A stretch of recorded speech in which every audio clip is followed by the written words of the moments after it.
Oh, that was great. Did you guys enjoy? Am I live? Am I talking to myself?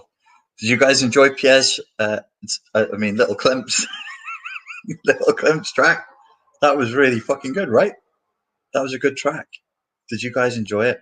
I'm going to leave a link to that in the comments afterwards. If any of you have it, put it in the comments. Little Klimp just released a track to herald entering into fascism.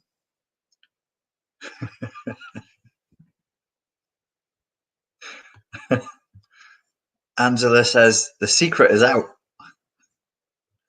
We all did. I enjoyed it. Good. So did I. That was really good. That's the first time I heard that. I've never heard that before. Yes. I was cheering and there was a little emoji.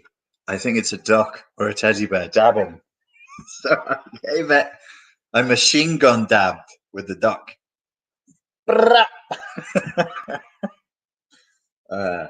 Because, I was like, how does one support via emoji?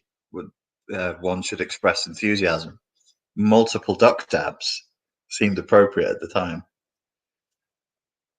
Amethyst says, I want Pierre to teach me to belly dance like him. That's a horrifying visual for me.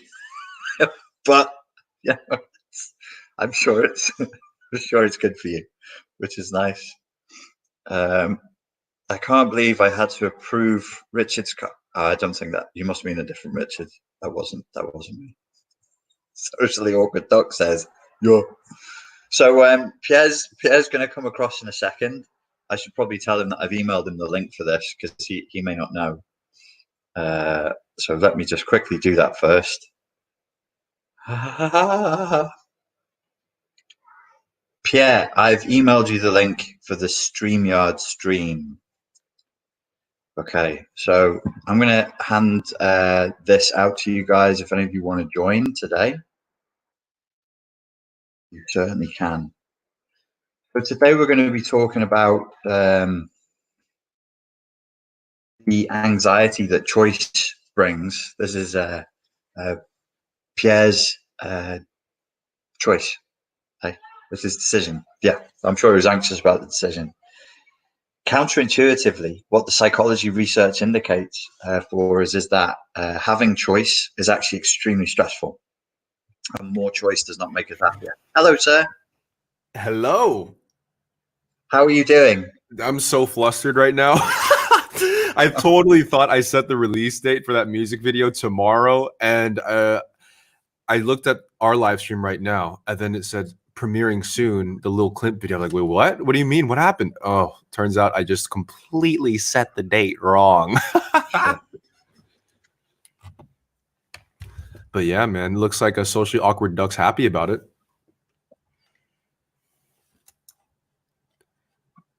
Oh, shit. It's easily done. It's very easily done.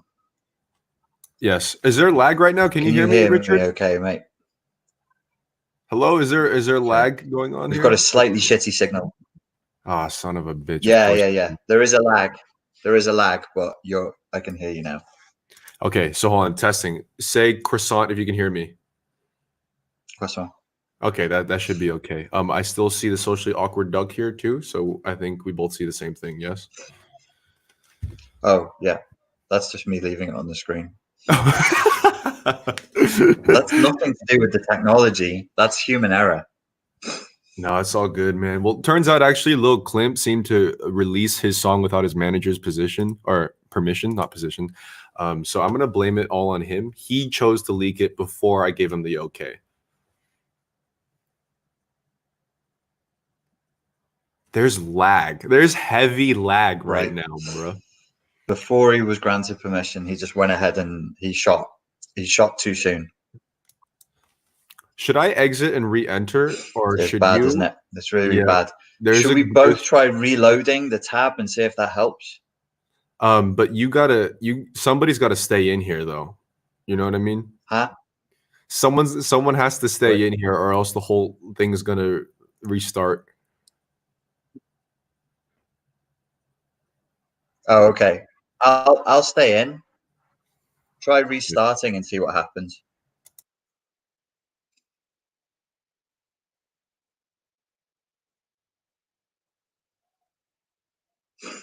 Am I lagging for you guys, or am I? So if I'm not lagging, do the emoji of the little duck dabbing. If I am lagging, do an emoji of a croissant. Oh, I'm lagging. Okay, so you're in, Hello, so testing I'm 1 2. lagging as well. Yeah. Okay, Helen. Yeah, you're lagging hard now. Can It you? lags when I come in. Oh, what's up? Hey, I'm gonna totally steal the spotlight right now. You guys like Lil Clip's video? Go and type in croissant emoji if you like what you saw. Yeah, yeah, yeah. Hey man, I totally fucked up the release on that, and this is like the roughest after party and timing right now. It's just been going off and on. Did Mercury retrograde begin again? Is that what happened? Is Mercury retrograde now in action because I set the wrong date? I come in over here, there's lag like crazy. It's all like, oh, do you guys like the party? Or do you guys like the music? Like, best mistake ever, man. Yeah, Scooter. Thank you very much. I appreciate all the love, y'all. I'm just gonna go ahead and absorb myself with all of this affection right now. Gonna go ahead and feed my narcissism until Richard comes in here and tells me to shut the fuck up. What's going on with you, everybody? Looks like the internet is speaking up against us. Well, actually, I realized that the music content is really, really in line with what we're going to be talking about today, which is the ever coming dystopia of this situation right now. If you guys look at the lyrics, I just posted the lyrics within the music video comment section. I pinned it, and it's a lot deeper than you would think it would be about. And today I was supposed to be speaking with Richard in terms of whether this lockdown is either producing more anxiety or lessening it. And then when it comes away, do we feel more anxious or less anxious? Just worked out and ate a balanced breakfast, currently pooping. Oh, that's absolutely great to know, fuckface Jones. Fuckface Jones is pooping right now. Sorry to put the spotlight on you, but if you're gonna put that information out here, everyone's gonna be knowing what you've been doing right now. It's supposed to be in your own private time, baby, Mr. Fuckface. I'm not insulting him. That's actually his username. Pierre, you had fun making the vid. Yeah, that whole thing didn't take that long, actually. A lot of the little Klimt stuff, I just do it for fun, and it ends up coming out way better than I expected. Perhaps that's going to be my new life path. Perhaps I will be a life coach just like Mr. Grannon over here. I'm already feeling anxious about people talking during. I'm already feeling anxious at people talking about lifting lockdown. So before Richard comes here, I guess I'll preface this. I briefly mentioned this at one of my other private live streams or solo live streams, and it's over the fact that um, the lockdown is already lifting in Prague step by step, and they actually moved it back. We were supposed to go out of lockdown from like in a few more weeks from now, but they're already taking the precautions and steps to lift it up. And instead of feeling better about it, I felt more anxious ever since I heard the announcement that things are lifting up. And I was like really excited to go outside and like do all the normal things that I usually do. However, instead, I felt like the same biting, gnawing irritation and sensation of anxiety due to this newfound freedom that hasn't been here for a few months. So I don't know what that's about. And I was hoping that Mr. Grannon would have an answer for me, but unfortunately, he's still not here. There seems to be internet issues, and I am heavily caffeinated, which is why I haven't breathed or broken between every sentence. Let's see what you guys have to say. Can't wait till Friday because then Texas will lift the stay-at-home order and allow some businesses to operate with restrictions. Going to churches open, I can go to mass. I still think we should probably be careful during this time, but I got that FOMO, measure twice says, the fear of missing out. And I want to ask Richard about what his opinion is on this. How about I just go ahead and ask all of the questions that I was originally about to ask Richard and just imagine his his dear British accent explaining these things to me. Pierre, please give me belly dancing lessons. I didn't even know that I can move my belly that way until I started channeling Lil Clint, to be honest with you. The only thing I look forward to is having sushi again. Sushi seems to be one of those types of food that you can't make on your own, no matter how hard you try, because turns out there are sushi chefs that dedicate 30 years of their life to make the rice at a perfect texture. I get terrible FOMO, so lockdown has been a holiday from anxiety. And that's what happened to me. It's like when everything is normal and everyone's hanging out with each other and stuff, there's all those options that you think are happening. And when you're inside, you're just like, I'm a loser. I'm a loser. So when the lockdown happened, I was like, oh, everyone's equally a loser now. If anything, some people are suffering more than me. That makes me feel better. No, but it's along the same lines of that, though, I feel. Honestly, I'm anxious in the lockdown, sitting at home, anxious thinking to end soon. I guess anxiety, no matter what, you can't escape it in the modern world, regardless. Yes, lockdown did ways some of my anxiety, and I felt guilty about that too. Yeah, right? Oh God, I felt that in my solar plexus. Yeah, right, what a chakra is. I think anxiety is high in the collective consciousness. I'm not personally anxious, but damn, a lot of people are. What if it was residual anxiety, right? Hold on, where's he at, man? Yeah. Where you at, dude? Where you at? Tale of a Borkin man. Yes, I do. I saw your peer introvert. So true. Yeah, as because like with introversion, I feel more comfortable in that situation, but at the same time, I feel like I should be forcing myself to go out and do normal things in the real world. And with that option there, it kind of gives me a bit of pressure. What happened to Richard? I don't know, man. But I'm taking over this tentacle thing, man. In the meantime, but Richard just bounced. Unbelievable. Choices provide this measure of choosing the right thing. The lockdown, though scary, provided a weird certainty. Yeah, that's exactly it, Cass. I wish I could highlight your comment, but I can't. And I think that's what it is. By the deduction of choices, it allows us to feel less anxious when it comes to our lives for some reason. I don't want to get too deep into the topic, though, without him here, because he, I'm sure, would have good insight. He's a very educated man. Wouldn't you guys agree? Richard probably went for a stroll on the beach. Could you imagine if Richard was just like, fuck it? He just left to the beach right now?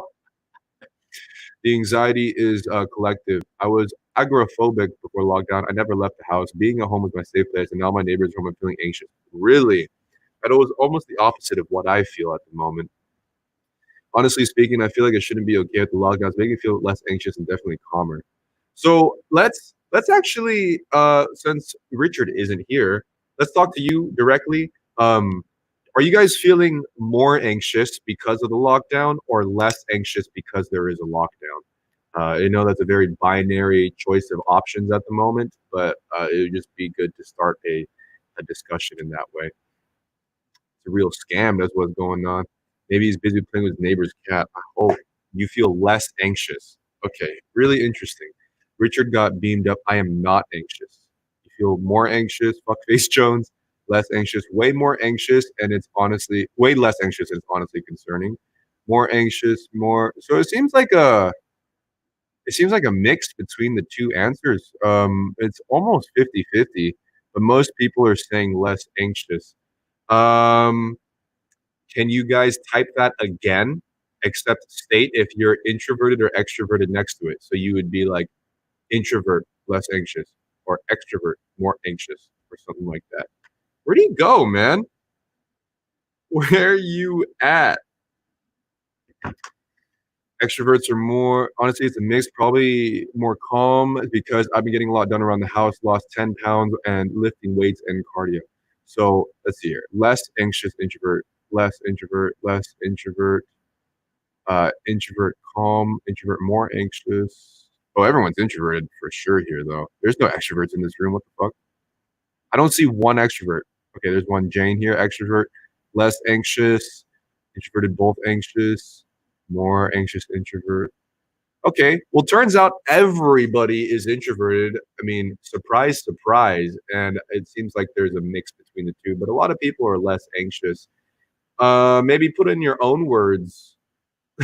Me saying anxious and seeing all this chat logs saying introverted more and less anxious makes me anxious. So with that being said there, why do you feel more or less anxious? And we'll get a survey in the meantime. Richard, where you at, brother? Excuse me. Aliens are probing him as we speak. I wonder if he had a power outage. I've been watching documentaries on sweatshops owned by Western companies. I want to talk to Richard about that too. I just miss a good latte. Limit to exposure to extremes. Way less anxious, feeling grateful, running low on money, need to get back to work. That's a very common issue that's happening right now. Less because of FOMO. No pressure, right? I miss my freedom. Less anxious, don't have to commute to absorb other people's energy to adapt to stuff, right, CG? Pandemic, I'm getting more angry than anxious. I'm worried about the lift of the lockdown that will make people do dumb stuff. I'm not forced to socialize. Less anxious because it feels like the whole world is taking a break. Right. The world is taking self-care time. I feel more anxious because I'm worried we'll have a second coming of Corona when everyone starts hanging out again. That's definitely a possibility too. I miss walking in the full city. You've gathered some quality data for Mr. G, Pierre. That's what I do out here. I'm a surveyist. Savagay. I'm a savagayist. I think it's the pandemic virus outbreak is legit one of my fears, and it's actually happening as externalized out of my brain. So calm, right? You should check. I check, man. Check. I check Republic. Oh, you got a voicemail. Sorry, mate. The entire laptop shat itself. I just got your voicemail of saying that your laptop shattered itself. My laptop went completely insane, shit itself, started screaming, rolled around in its own feces, drew a picture of me on the wall, and pooped on that picture. So why don't you give it its own reality show? And I think it's ready. I think it passed that audition with flying colors. I'm very sorry, everybody. I don't know what's happening. The technology's not doing too well. Yeah, luckily I'm a professional, but let's just say the last 15, 20 minutes was the most flustering, like chaotic, like mundane first world chaotic event. Yeah. However, I have gotten the discussion started. Everyone's telling me and each other how they currently feel under this situation. And I've basically asked if they're introverted or extroverted. Like 99% of the people here are introverted. Surprise, surprise. Surprise. And then I asked if they feel less anxious or more anxious under the lockdown. And I think a good majority are saying that they feel less anxious because there is a lockdown happening. Yeah. What do you think about that? I think that the people who have like adverse childhood environments and CPTSD, so they've got like trauma already, this kind of thing is not that big of a deal. In fact, it makes the external world match the internal world because we're on lockdown 24/7. So this is not, if you're an introvert with trauma, this is just life. It's just normal. Okay, we have to elaborate on that because this is fascinating to me. One of my friends was saying the same thing, and during our walks, she would basically say like, it just finally feels like the outside world, it matches the inside, so I don't feel that anxious at all, and I honestly can relate to that too. Yeah. So for us on this side of the fence, the world, we know the world is fucked up because we're not winning in the world. We're not at the top of the fucking social hierarchy. Right. So we're the ones that get like ground underfoot. So we know the world is fucked up. So seeing the world act like it's not is more traumatic than seeing the world go, oh shit, everything is fucked up, which is why we're all a tiny bit smug. We're all a little bit like, the government might be lying to you. Oh yeah, no, totes, didn't realize that was a thing. Why didn't you tell me about your newly found conspiracy theory that you ran across yesterday? Yeah, so to tie this in with your actual practices here, it's the difference between a physically abusive relationship and a relationship with a covert narc.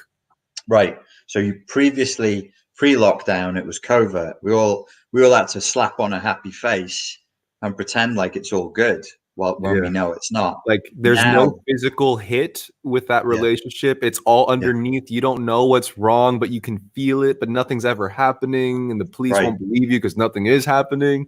right, right. So there's a huge amount of cognitive dissonance. When I did an interview with Stefan Molyneux, and Anthony from 21 Studios, and it was not a great interview. I don't think Stefan was in a particularly good mood, and he just didn't like me from the get go. So it was a bit of a car crash. But it's up on Spartan Life Coach. But I'd really learned something powerful in that interview from Stefan, which we were talking about trauma and what happens when you lose your mother, you lose your father after a relationship. And he made me realize something as a philosopher that no psychologist had ever caused me to realize. Say, for example, you go through a really bad breakup and you Mhm. lose your girlfriend, as you've been through a bad breakup. I've been through a bad breakup with girls who obviously have pre-existing issues. And as a psychologist, you think all of this trauma is because childhood issues, attachment to my mother, provokes issues around my self-esteem, my self-image, so on and so forth. And then Stefan said to me, quite dismissively and abruptly, but he was right. No, actually, the trauma is when you realize that nobody gives a fuck. And I was Ah, like, oh shit. So I went through this breakup. My friends didn't care. My family mhm. didn't care. I couldn't pay a psychologist to care. I did pay psychologists to care, and some of them laughed. Some of them laughed at me, literally. I had a woman who was a psychologist, and I said to her, "Look, I want to discuss with you narcissistic abuse. I want to discuss CPTSD with you." And we got to that point in the psychology sessions, and she literally started laughing. And I said, "Why are you laughing whenever we talk about covert narcissistic abuse?" And she went, "Well, it doesn't exist." And I was like, hold up. Like, you know what I do for a living. I asked you if you were aware of this and read the research on it, and you said you had. Now that we're at the point of vulnerability where I'm actually sharing with you in a session, you're laughing in my face and telling me the thing that I need to discuss with you isn't real. So all of those layers of trauma are actually coming from the external world being so different from the reality that you know in your core to be true that you have to Hmm. hold on your own. Wow. So then what the fuck happened to this therapist of yours, man? If you don't mind, we don't have to go into it, but Oh no, unfortunately it was over Skype, because if it had been face to face, I probably would have seen how quickly I could have choked her unconscious with one hand, I just was as gonna say, did an you experiment. did you World Health Organization her and just hang up with no explanation? Tell me about Taiwan. Click. She was a woman with a strong addiction to smoking. She was a heavy smoker in her 60s, and the only reason I went with her is because I was interviewing psychologists, and I specifically asked her, "Do you understand narcissistic abuse, Yeah, yeah. especially coconut?" And she specifically said yes. So the trauma is in having your reality denied by Yeah. external. So, I mean, I try not to throw around the term so much because it's obviously misconstrued if you just saturate your entire reality with these terms, but it's a collective gaslighting of your outside world where it's like you know that you feel a certain way and you are aware of the things that you've gone through and you know that there's an impact on who you are as a person, but then you have the everything, whether it be just leisure time or your workplace, or in your case a therapist and my therapist and stuff, and Mm-hmm. then it feels like everything is gaslighting you. Yeah, But how do we quantify that? How do we know that we're not the ones that are just fucking crazy? which is the problem with this kind of gaslighting, which is if you're constantly having your view of reality chipped away at, any reasonable, intelligent person must ask the question, maybe it's me. Because if you don't, you're psychotic. So you are forced to at least entertain the possibility that it's you. Now you're on your own, and everybody in your environment, like pretty much everybody in my environment after I broke up with my last girlfriend, if they didn't say it, they implied that I was crazy because they only saw the veneer. And the idea that she could be a different person behind closed doors was just never entertained. So whenever I'd say no, she wasn't really like that, nobody cared. Nobody listened to me. They just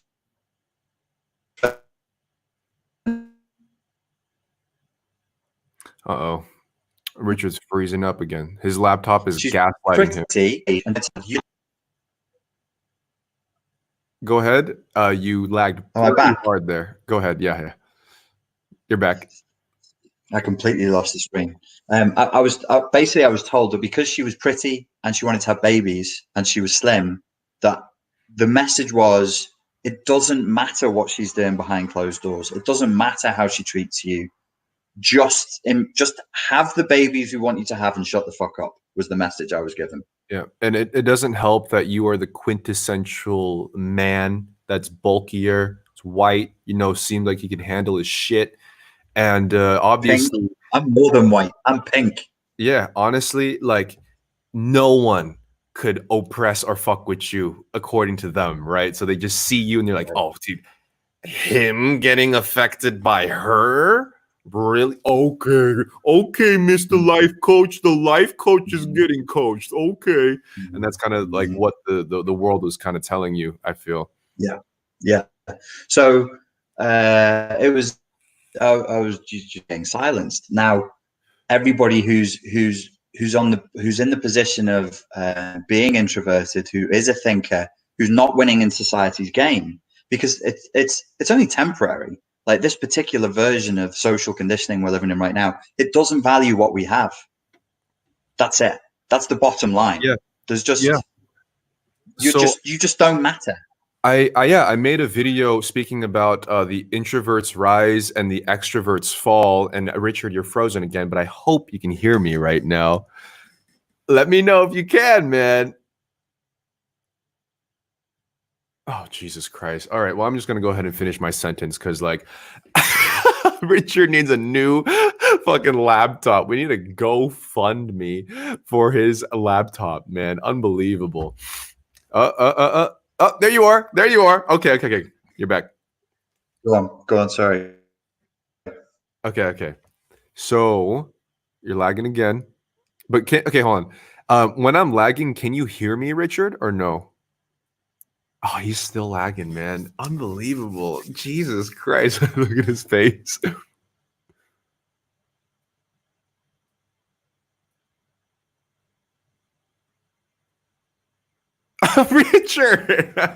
Richard, stop gaslighting us. Are you gray rocking me right now?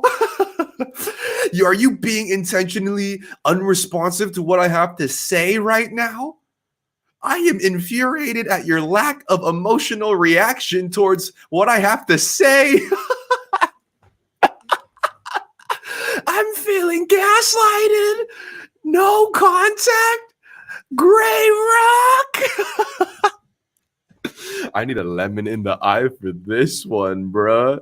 He's trying to ghost me, dude. Man.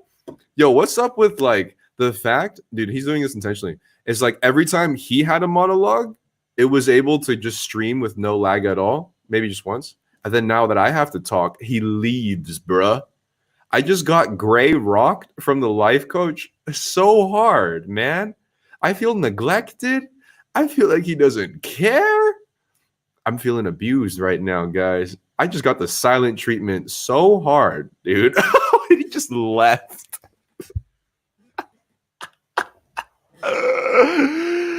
Oh my God, man. It went from scheduling the music video at the wrong day to every 3 sentences him leaving, dude. Unbelievable. Where were we, guys? So what I was gonna say was that I made a video on introverts and extroverts and how it's an extroverted world, and most of the time we're stuck alone, even when in the middle of a conversation with live streaming with someone you truly care about, and everything that you say to them seems to go through one ear and out the esophagus, and they abandon you and they don't listen to a word that you're saying. and then you get left alone on a live stream with a bunch of people sitting awkwardly trying to fill in the space and time. What do I do? Is it possible to be an introvert or an extrovert? Yes, that's known as an ambivert. I started off introverted in my life, and then I grew to learn extroverted skills, and then now I'm a little bit of both. Stop exposing him in his own channel. You guys got any questions in the meantime, or any input while Mr. Grannon over here and abandons me again? What if you freeze in real life at random moments? People are fun to study. That would be amazing, right? Or that'd be terrible. If people lagged in real life. That's what's going to happen when we fully integrate with virtual reality. We'll lag in real life. I think I've met my match. He's more dramatic than me. We're chatting is funny. Pierre, do you think gaslighting is real? Most definitely. The problem with gaslighting is the definition of gaslighting. People often gaslight. So it's like people will say that they're gaslighted if they're losing an argument. You know what I mean? People will use that term and apply it in places that don't exactly belong there, and that's where the weirdness when that term is. But I do think it's real for sure. As an autistic, I can confirm lagging happens in real life.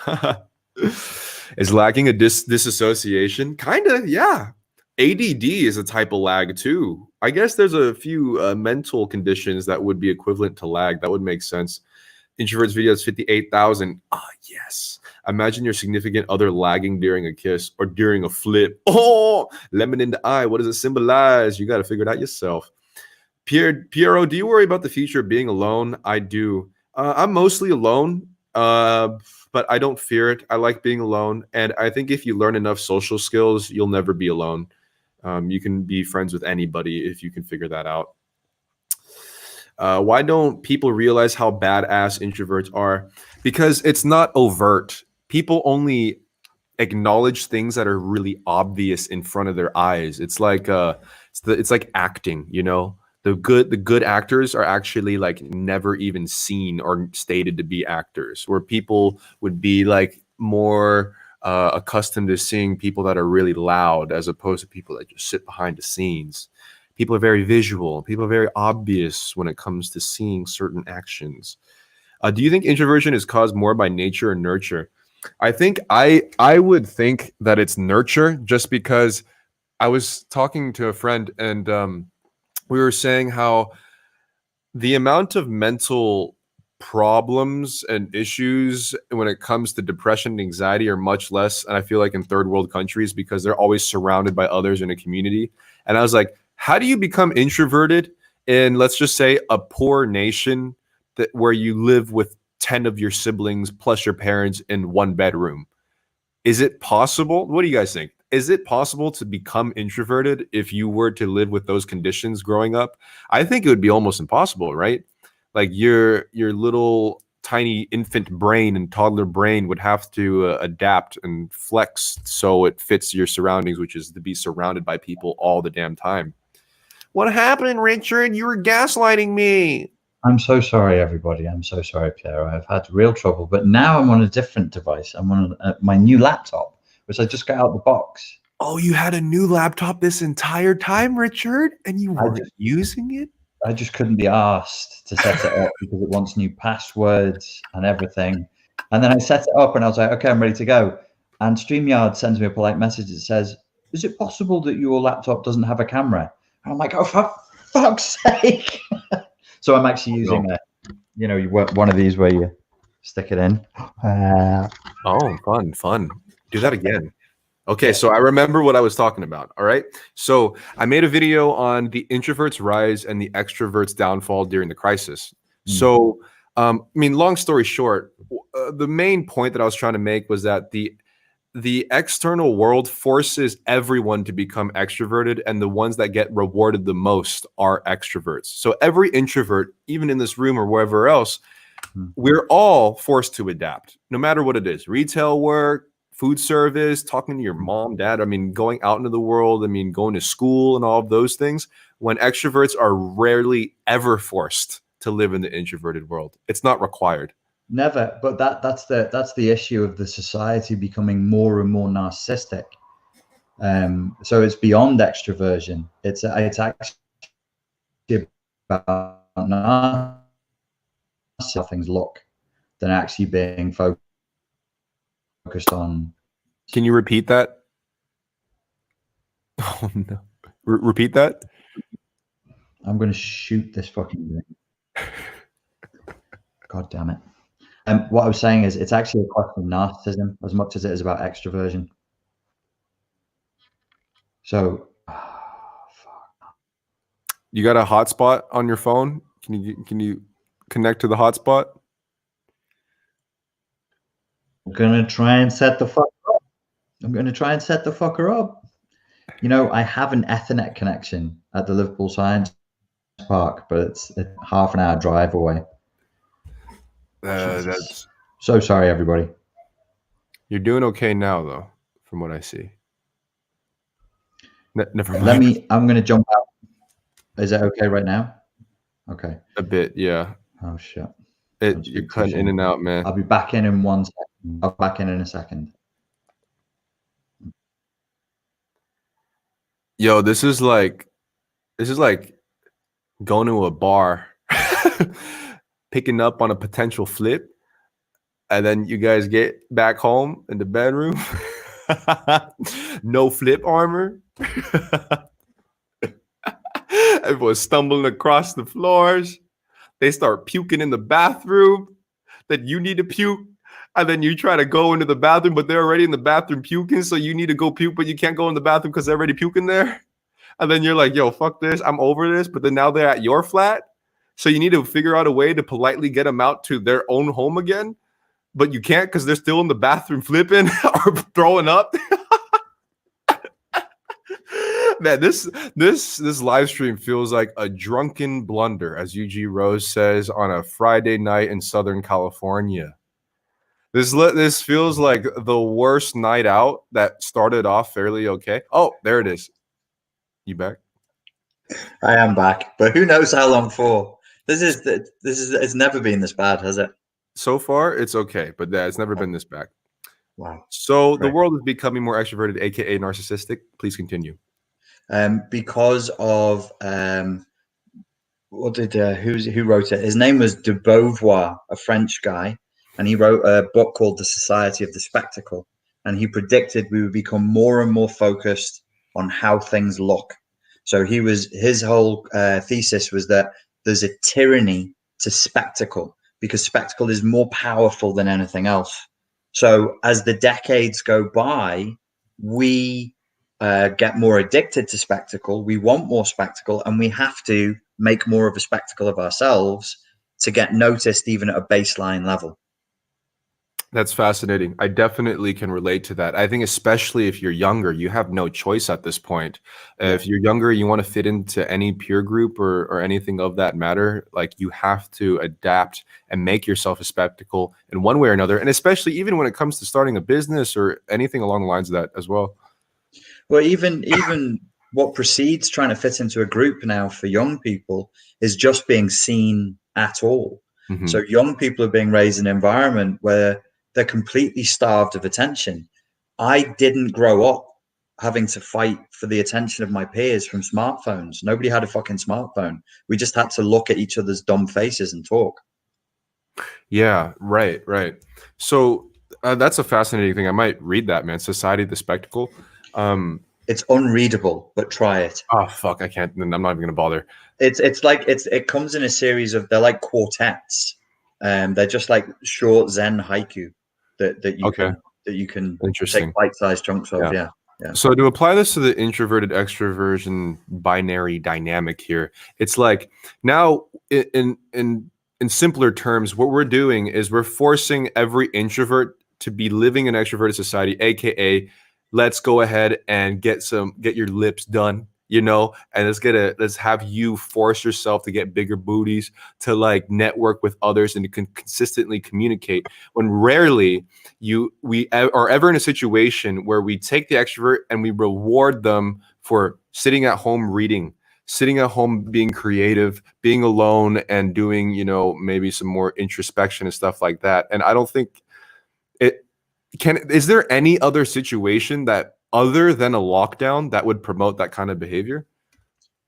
Sitting down and being quiet and creative, do you mean? Sure. The only place left for introverts to shine that hasn't disappeared and hopefully won't is writing.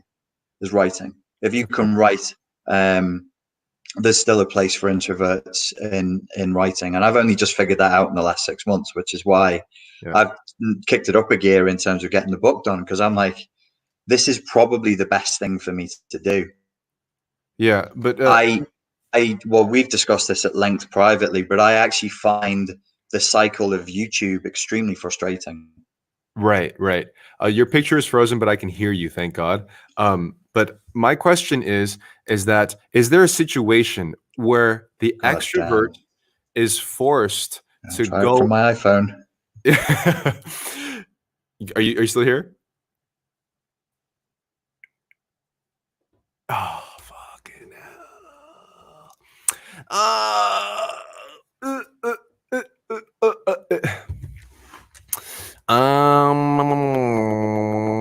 uh, so I'm just gonna imagine that you can hear me, and I'm just gonna go off on this.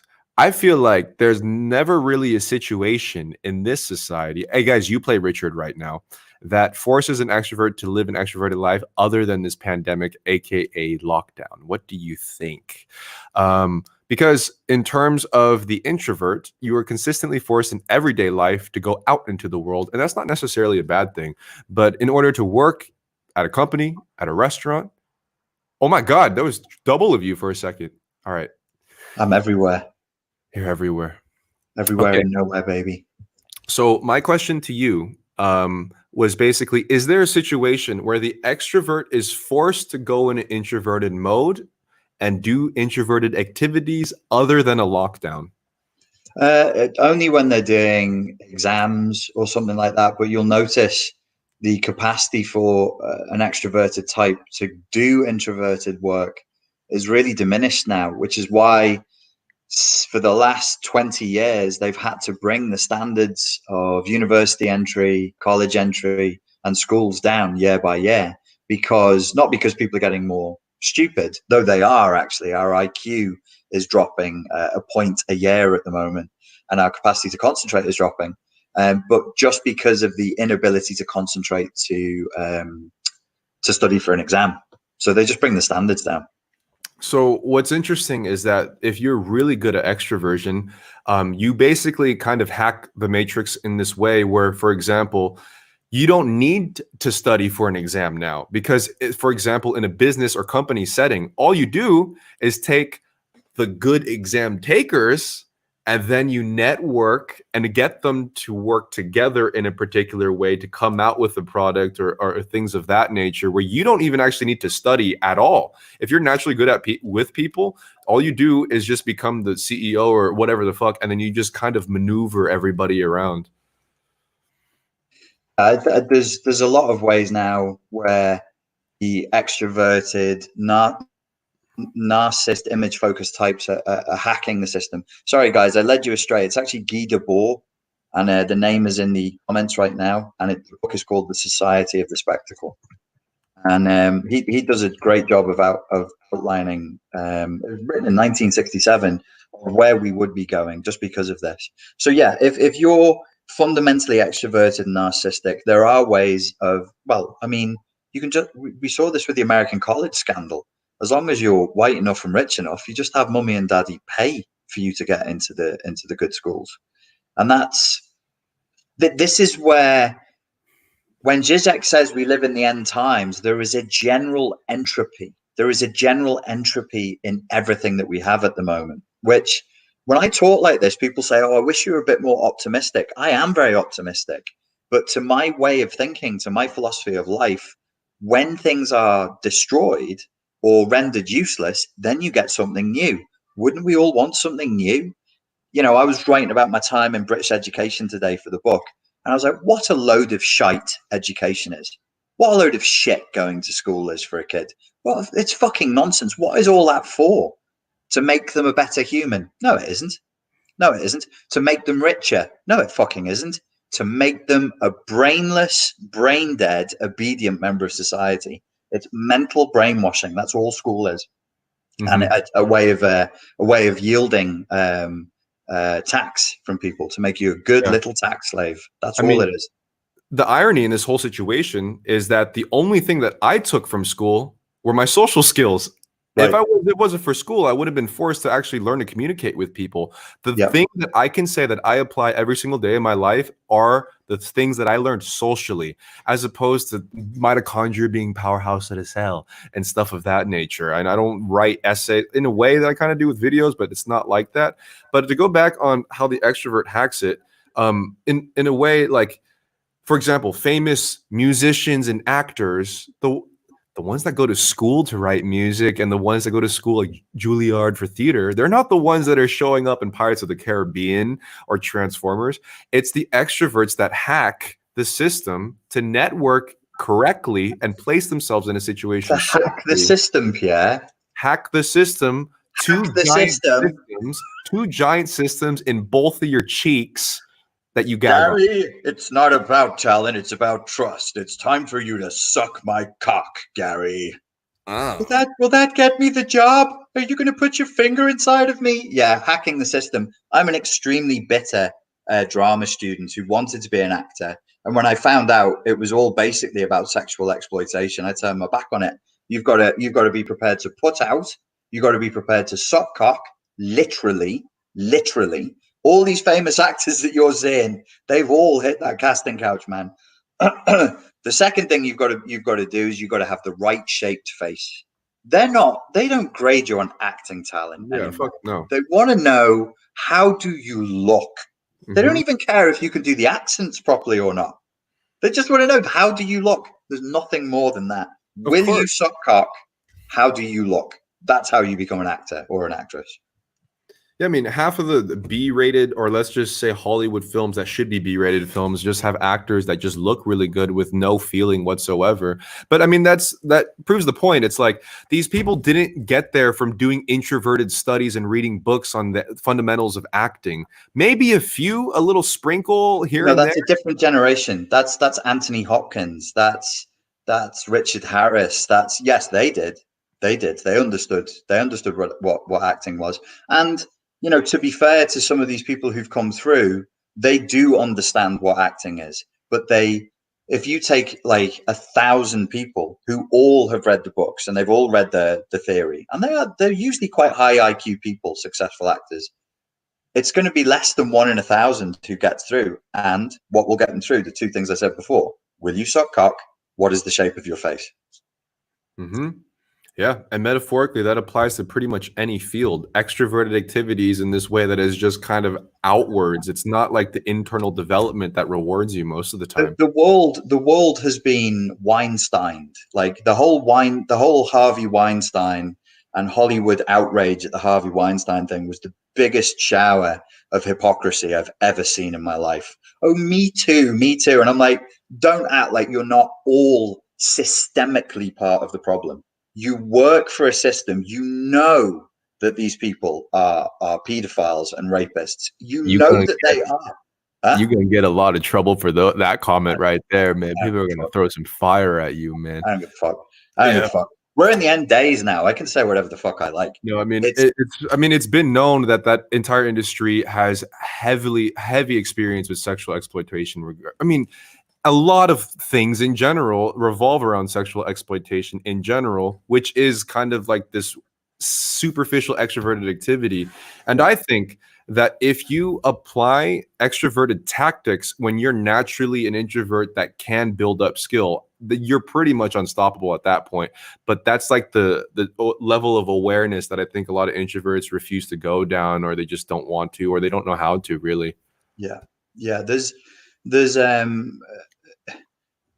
and it's hard. I got asked that on it was like a group chat that I did on Zoom recently. They were talking about how does an introvert like you, meaning me, with high social anxiety, learn to pull off appearing like an extrovert to gain success. And I was like, it was extremely painful, and it took me years. And Mm-hmm. it was years of turning up to teach in schools in front of kids with behavioral problems who didn't want to listen to me, winning them over. And it was exhausting. It was an exhausting process.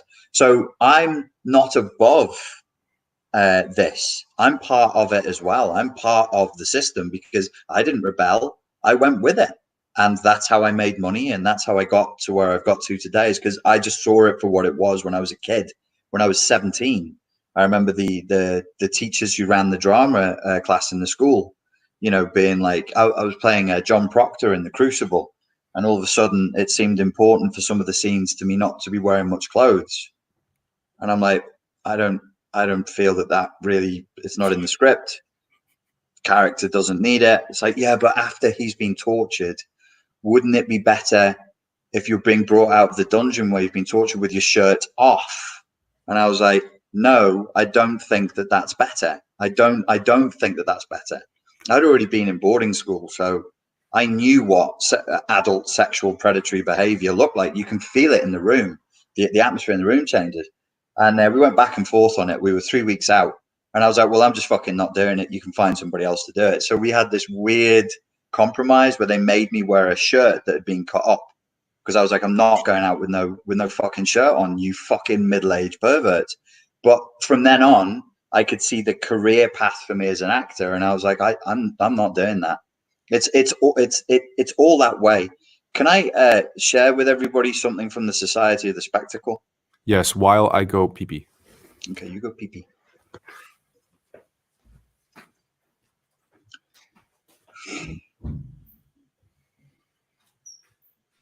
So when we talk about being in the end times, I don't want people to be pessimistic about it. I'm not pessimistic about it. I'm like, yes, good.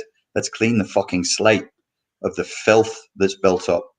Okay, the degradation of human life. This is from, I said it was Simone de Beauvoir. That was wrong. It's Guy Debord, this chap here.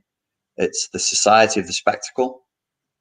And right here, Debord traces the development of a modern society in which authentic social life has been replaced with its representation. That's 1967, this guy is writing in. All that once was directly lived has become mere representation. Debord argues that the history of social life can be understood as the decline of being into having, and having into merely appearing. This condition, according to Debord, is the historical moment at which the commodity completes its colonization of social life. The spectacle is the inverted image of society in which relations between commodities have supplanted relations between people, and also that people have become commodities, I'd add, which passive identification with the spectacle supplants genuine activity. Passive identification with the spectacle. Let me jump back in here. How do I jump back in? Where is my face? Passive identification with the spectacle is a posh way of saying likes and follows. It's the same thing. So passive identification of the spectacle is what we do every day when we like and follow. The passive identification with the spectacle supplants genuine activity. That means that you will do likes and follows and posts on Instagram instead of actually doing it. The spectacle is not a collection of images, Debord writes. Rather, it is a social relation among people mediated by images. So that there was a lot of words there. So let me make this like much more relatable. It was a long time ago. I do think it was probably like 2012 now, so 8 years ago. There was a post. Oh, great. You're frozen again, my friend. Just in time to fill in more space. Okay, here you go. I see you now. Go ahead. It's the archons. It's the archons. It's too much truth. Okay, so finish what you're saying. They're trying to stop me.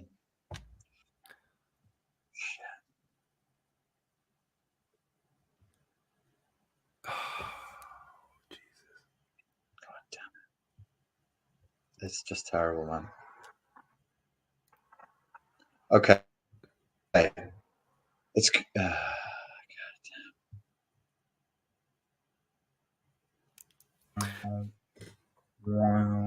okay, you're back. Real quick. Am I back? Yeah, you are back. I'm gonna let you go after this comment here. Also, being trained to identify ourselves with brand names of useless stuff that we have around us. It just goes into what you were just talking about.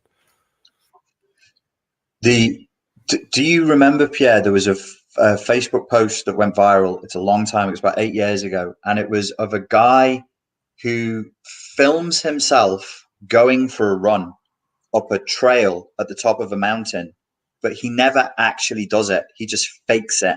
He pours a bottle of water on himself so he seems sweaty. This doesn't ring a bell for you. You No, you what? you were probably 10. Okay. So it was even in 2012, people were pointing out how fake Facebook was becoming. How people would pretend to do a hike run rather than actually do a hike run. They pretend to go to a festival rather than actually go to a festival. So it was the supplanting of the real for the appearance of it. This is why notters like me go on about how awful social media is, because it forces you to supplant the real for the false, to make a trade. And you're selling your soul to the devil when you do that. You can't ever get it back. Do you think there's a way to somehow hack the matrix? Hack the planet? Well, the with the story, the Matrix was external to humanity, and it was our enemy. But the truth is, we are the Matrix. So, Right. as Zizek said, what was it? That the Matrix needs our energy in order to survive, but in a sense, our energy needs the Matrix. So you can invert that. We also need a Matrix. We don't like freedom. We don't like nothingness. It's extremely stressful for us to have freedom. We have to have a prison. We have to have rules. We have to have a Matrix. Well, that's a perfect segue back into the title of the situation. So I was talking to everybody here already, but I don't think you heard it. And it was the fact that now that this lockdown has lifted, I thought I would feel some sort of like release, but rather the release was this release into more, let's just say, busy waters. It was just kind of like that same uh, anxiety that would happen before the lockdown ever occurred, where I always felt like I needed to go out to do something, or I needed to meet somebody new, or call somebody, or just like this weird force, that pressure that would force me to go out and externalize whatever it might be. And when the Yeah. lockdown happened, I was just like, oh, I always do this. This is all good. I'm Yeah. fine. Yeah. The if you want the lockdown to be a platform to something transcendent for what you had before, and I'm saying for you and everybody watching, you have to cause that. It's not going to happen. It's not going to happen naturally. And the greatest tragedy of all this, could be just going back to normal life. Yeah. That would suck. Yeah. And honestly, what happened was, I think yesterday or the day before, the lockdown lifted, and I'm going ahead and like taking a walk on this beautiful sunny day, like perfect weather. I go to the park and everybody's out in their groups of 10, and everyone's just doing their thing, throwing frisbees back and forth. And then I saw these group of dancers, and I was like, maybe I should talk to them. And then it was a really awkward kind of social exchange there. And then I'm going back home, and I'm just feeling like way worse than I did when I was under the lockdown situation. Yeah. And I realized through just being locked down for so long and then going out is that I had this really terrible issue with FOMO. I don't know if you are aware of this term. It's not an academic term, just fear of missing out. Yeah. Where, especially living in this busy city, Prague, I always felt like people are drinking out with their friends and there's always 10,000 things to do out here. And and I felt really guilty for staying alone at home. But when everybody else is doing it under lockdown, I don't feel so guilty over it. I think it's your generation, it's millennials that feel FOMO more than anybody else. I don't know why. I don't know why it is. I don't know what happened, but if I you think it, have like, I think it ties directly into what you were saying about spectacle. We're consistently absorbing spectacle from all of our friends doing cool shit all the time. So then we feel like we are losers when everybody else is out doing stuff and you can visually see them doing stuff. yeah, And while you're just there on your phone, you're just like, oh, well, what yeah, about me? yeah. It's interesting that, I mean, for me personally, um, I'm aware, like with age and with time and what's happening right now, and I'm looking at it, I'm trying to have a sense of humor about it. Obviously, technology fails. So the big thing that the people who are conspiracy theorists are worried about is that we're going to move towards microchipping, being traced on apps and medical passports. Well, the medical passports and the apps are definitely happening. Mm-hmm. You'll get them first because you were lifted first. We are following in your footsteps, as I showed you in that article yesterday. The UK is modeling Czech Republic. The way you come out of lockdown is exactly how we'll come out of lockdown. So we'll have apps, medical passports. I just checked on the WHO website today. They're developing them. They're developing medical passports. So if I want to come and visit you, I may have to get a medical passport first. I may have to be tested first. The microchipping thing and all of that, I kind of think it's all fallible. Like, so put an app on my fucking phone. The phone doesn't work anyway. The stupid internet connection doesn't work anyway. And maybe I'll just go back to having a dumb phone. What are you going to do then? How are you going to trace me then? This will be a new movement, which will be to turn our backs on technology, which we think is our friend, but it is not. It's our enemy. Yeah, I agree. However, the way that it will be implemented wouldn't be so overt by law. Just the benefits that will occur through apps and phones and stuff will just allow us to post it voluntarily, whether we like it or not. You know, like no one ever told us to do selfie pics with our cleavage. No one really told us to go on YouTube and post videos. It was just the opportunity was there. And then we do it. I mean, people date all the time from social media, and we voluntarily post all of our info so we can find a date or scan people's info before we date them, stuff like that. And it's just like, without it, what are you smiling about? I was going to suggest to you that, so you don't need apps. The internet does allow you to do that. I was going to suggest to you that we do, like a tentacle croissant about what I was like when I was your age. Oh, that'd be great. Because the term fuckboy didn't exist. Yeah. But I was. But Okay. we used there was something before Facebook, and the older ones who follow us will remember. It was called Face Party. Face Party. Yeah, make that face. Exactly. And it was just people who had internet access, people in their 20s, people in their 30s who wanted to meet up and fuck. And that was it. You'd go on Face Party, you'd go on MySpace, and you could meet up and you could fuck sportively. You don't need these apps. You don't need a video on your phone. Everything that you can do now that's convenient, the tech was already ready for that back in 2005. We're being sold on the idea of convenience, and it's horse shit. It's horse shit. Go on. Technically, we you're right. We don't need them. We could get by. I mean, we did for like the last thousands of years as a species, you know. However, it's like if you can have the option of swiping right and then flipping the same night, you know, it's going to be hard to convince people that you don't need. We did in 2004. That's it. It was you needed your laptop to do it. So it's what I'm saying is it's slightly less convenient. You can't do this.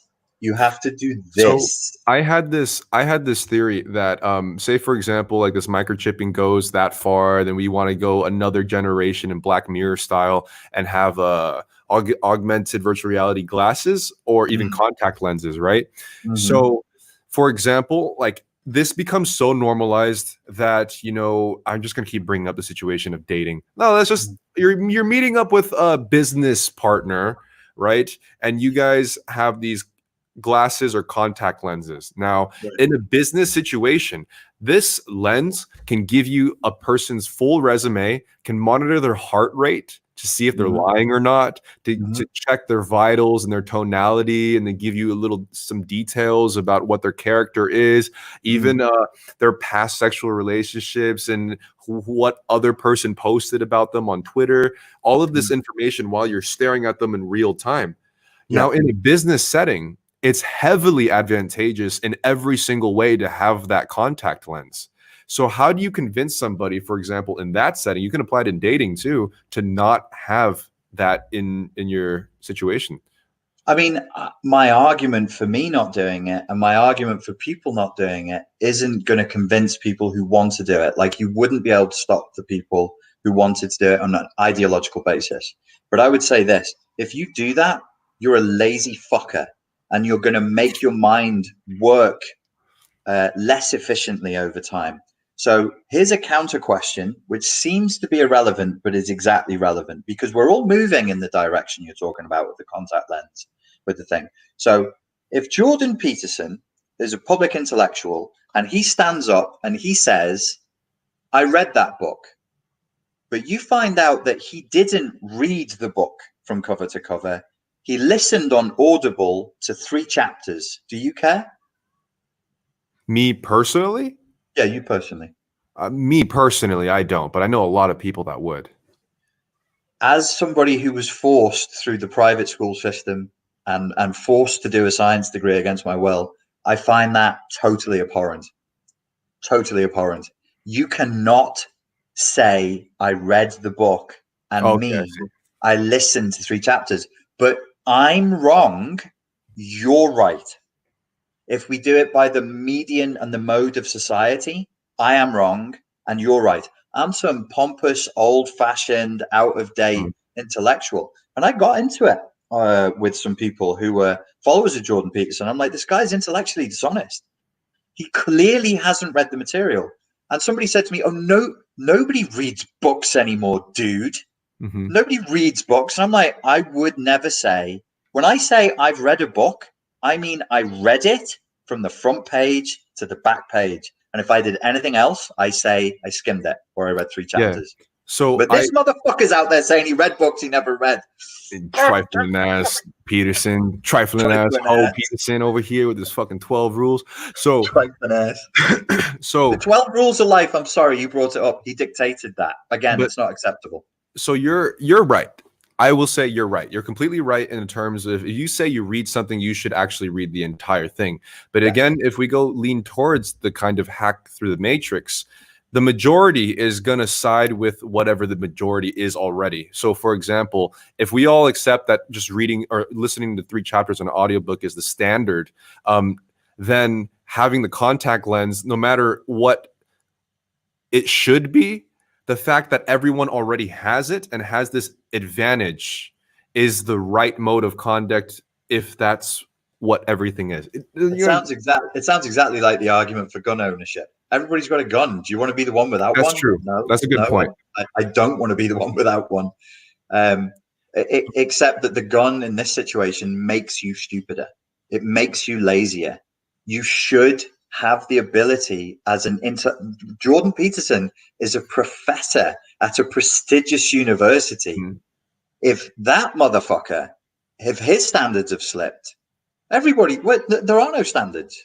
I mean, nobody's saying he's an intellectual. Nobody's saying he's a highbrow intellectual, of course, but he's still a professor of psychology at a very prestigious university. Yeah, I think you're right, and he should live up to this particular standard. But say, for example, in what you're saying, the standard slips ever so slightly or even a lot, and then everybody's okay with it, and that becomes the majority.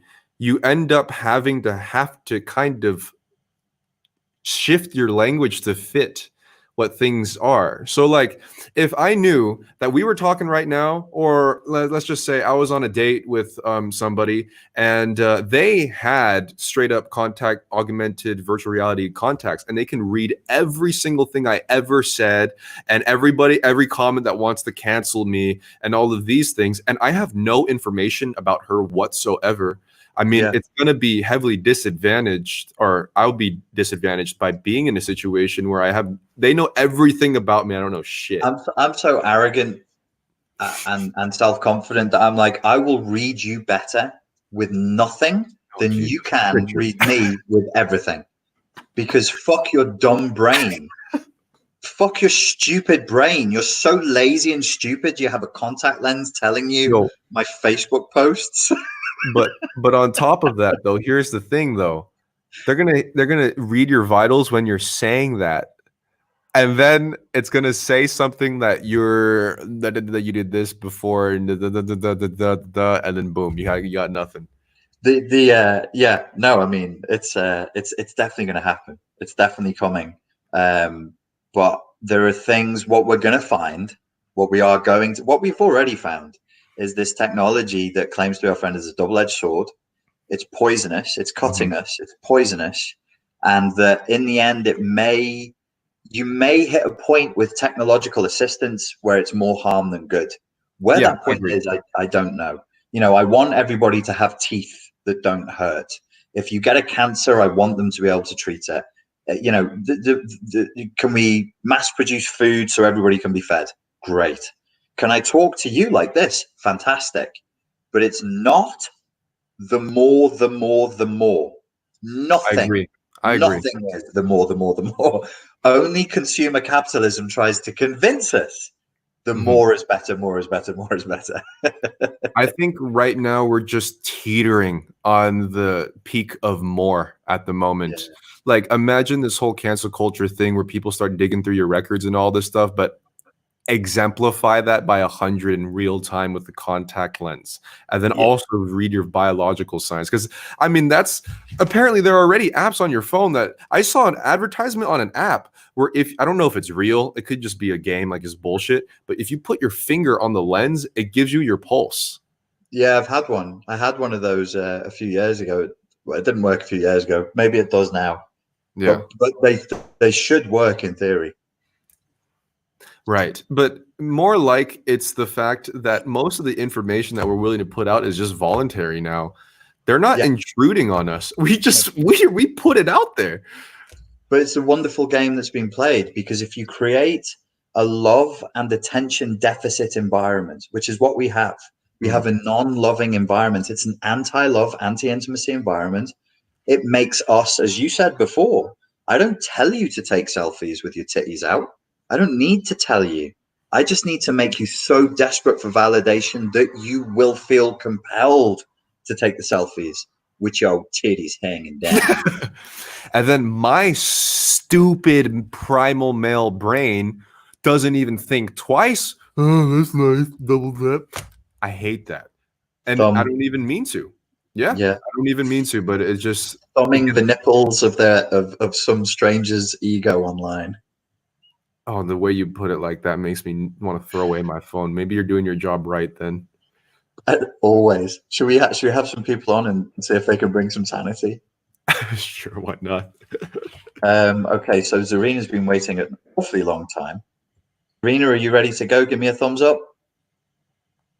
Well done for not passing out. You've been waiting a long time. Hello, Rin. Hey guys. You look Uh, Zarina. great. I Looks came to familiar. bring some good news. By the way, Yes. how are you guys doing? Hope Good. you're doing all right. So the situation from last stream that I talked about that has already been handled. There's like nothing anymore. Like it's okay now. And Good. I went outside today for like the first time during not the first time, the third time during this whole quarantine situation. When I went outside, everything was just normal. Like the thing didn't like nothing happened. But the stores still have like hand sanitizer and stuff. But I'm kind of happy to see that actually, to see that going on, that stuff is returning. Yeah. It kind of like well, at the same time I have anxiety about it, but also I don't. Why I have the anxiety is because I think there might be a wave coming, but I'm so glad that Suriname is so small that well that not many people can like come by and the thing won't really spread as much. So stuff can continue and go back to normal. Cool. That's good. So Yeah. yeah. I And mean, school and stuff will continue, go back. yeah, that's I'm good. like so happy. I'm glad that there's no like zombie apocalypse or anything extreme. So maybe it's best And that there's things are also some more good news. The elections are coming here soon, so stuff might change in the future for the better. Awesome. awesome. Yeah, it's good to be optimistic about these things because that's the only way that things can change. Only thing I'm worried about is because I'm gonna leave for Europe after school ends, after I graduate. Like I'm only worried about like me adjusting and how it's gonna happen. For the moment, I'm kind of worried because I've been inside so long. I do not know how it will be like adjusting back to like everything going back to normal. Right. So Yeah, think that'll take a little bit of time. What happened with your bullying situation, by the way? Did it you kind of lay some got verbal solved. slapdowns? It got solved. Okay. So I just need to hold on till I graduate, and then no, they won't bother me again. All right.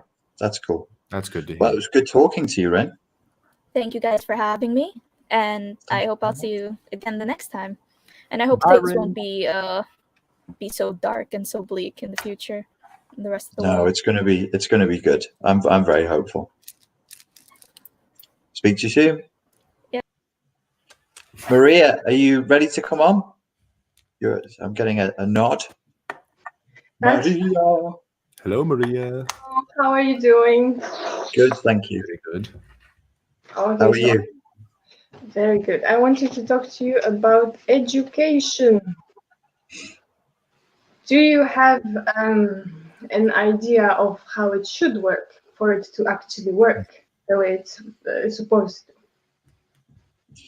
If I can be told what the objective is of any enterprise, I'm a solutions guy, I'm a systems guy. I can tell you how to meet that objective and I can give you a layered synopsis of how that would work. The education system is a system that runs and has been running for over 100 years with no defined objectives.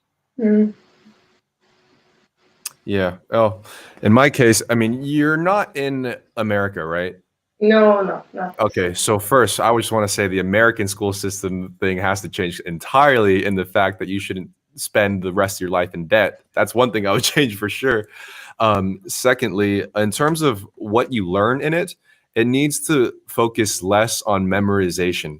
Topics and information that you just regurgitate, I think it needs to implement a lot more creative thought, not even in terms of like learning how to paint, but how to construct your own thoughts that challenge what's being told to you and basically encouraging free thought in a lot of ways. And on top of that, Richard, you're not going to like my suggestion, but I think they need to implement more technology and innovation within the classroom because I think right now the current way of learning doesn't it's really hard to pay attention for the up and coming generations because there's so much stimulation in their life outside of school that it's nearly impossible to even pay attention. The where I would agree with you there is if see the way that I make money and have done predominantly since 2007 is through tech, is online. Everything I started online in 2004 and went completely online in 2007. So if we said the objective is to help these kids to be young entrepreneurs in a gig economy, I'm 100% down for the technology being there. Maria, what do you think the objective of education should be? Do you think it should be about making healthy, happy individuals, responsible citizens, money earners? What do you think it should be? I think it should be teaching people to think, which it is not. So it would be like a philosophical education where we teach you how to be a better thinker, a critical thinker. Yes, because information is just so available Right. now. We need to know how to use it. So what would be the objective behind them thinking? Thinking so that they can do what? What will they do with this thing? Well, that's their choice. Yeah. Why should we? Okay. I agree with Maria. The fact that the school rarely ever teaches you how to implement, how to take action, and how to use the information. It's like, here's the information, now put it back on an exam. Great. What do you conclude from that? That critical thinking isn't taught, basic Socratic reasoning isn't taught, no Aristotelian rational philosophy is taught. What do you conclude from that? Well, we need philosophy in school. Well, we do need philosophy in school for sure. My conclusion. Yeah, Go yeah. on, sorry. That's what we are learned. We are taught not to think. Right. So we're actually taught not to think. So Mm. what do you surmise from that? That's a difficult word. What does it mean? Surmise.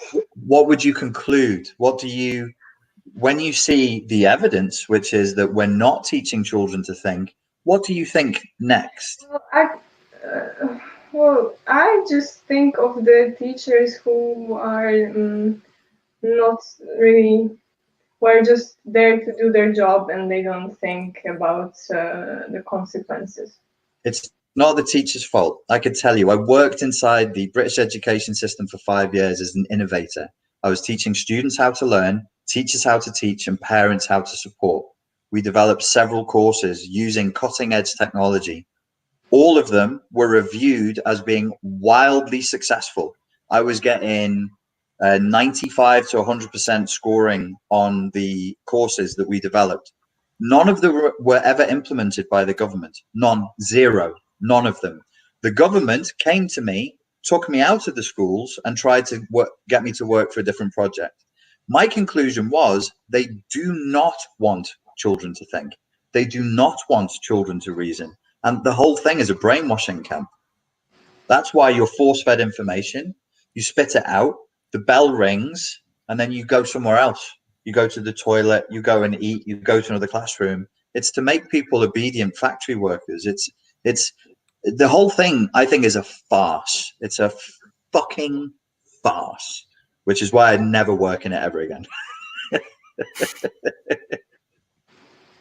Well, but I then. am paranoid. So you think it is doomed? In its current modality, no, it's not doomed. It's going to continue. It's doing fine. It will survive, but it's not the teacher's fault. It's not the kid's fault. It's not the parents' fault. The institution itself refuses to define the objectives, and in refusing to define its objectives, it obfuscates its true agenda.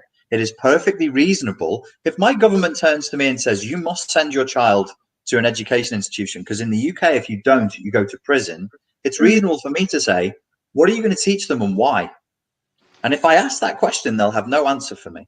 So it's all a mess of word salad, of socialization and better jobs, and it's bullshit. It's all bullshit. The teachers go in inspired, usually. Nobody chooses teaching because they want money. They want to help kids, and they just get crushed. They just get crushed over the years. They get crushed by bureaucracy, administration, ridiculous rules. I mean, it's a place where dreams go to die. Jesus Christ, Grannon. I hate the British education system. You gotta learn to end off on a positive note. What I say is that you can learn all of the things you learned in school and more on the internet. Okay. Maria, any final thoughts? Well, I applied for a bachelor's program in education today. Jesus. Make God Thanks, Richard, life coach. Are you actually going to work in schools or outside? No, I want to work outside because I'm just really that I feel too strongly about this subject to not do anything. And by the way, have you heard perhaps Pierre that it's not in Prague, it's in Brno. They actually have a forest kindergarten there. The kids just spend time in the forest.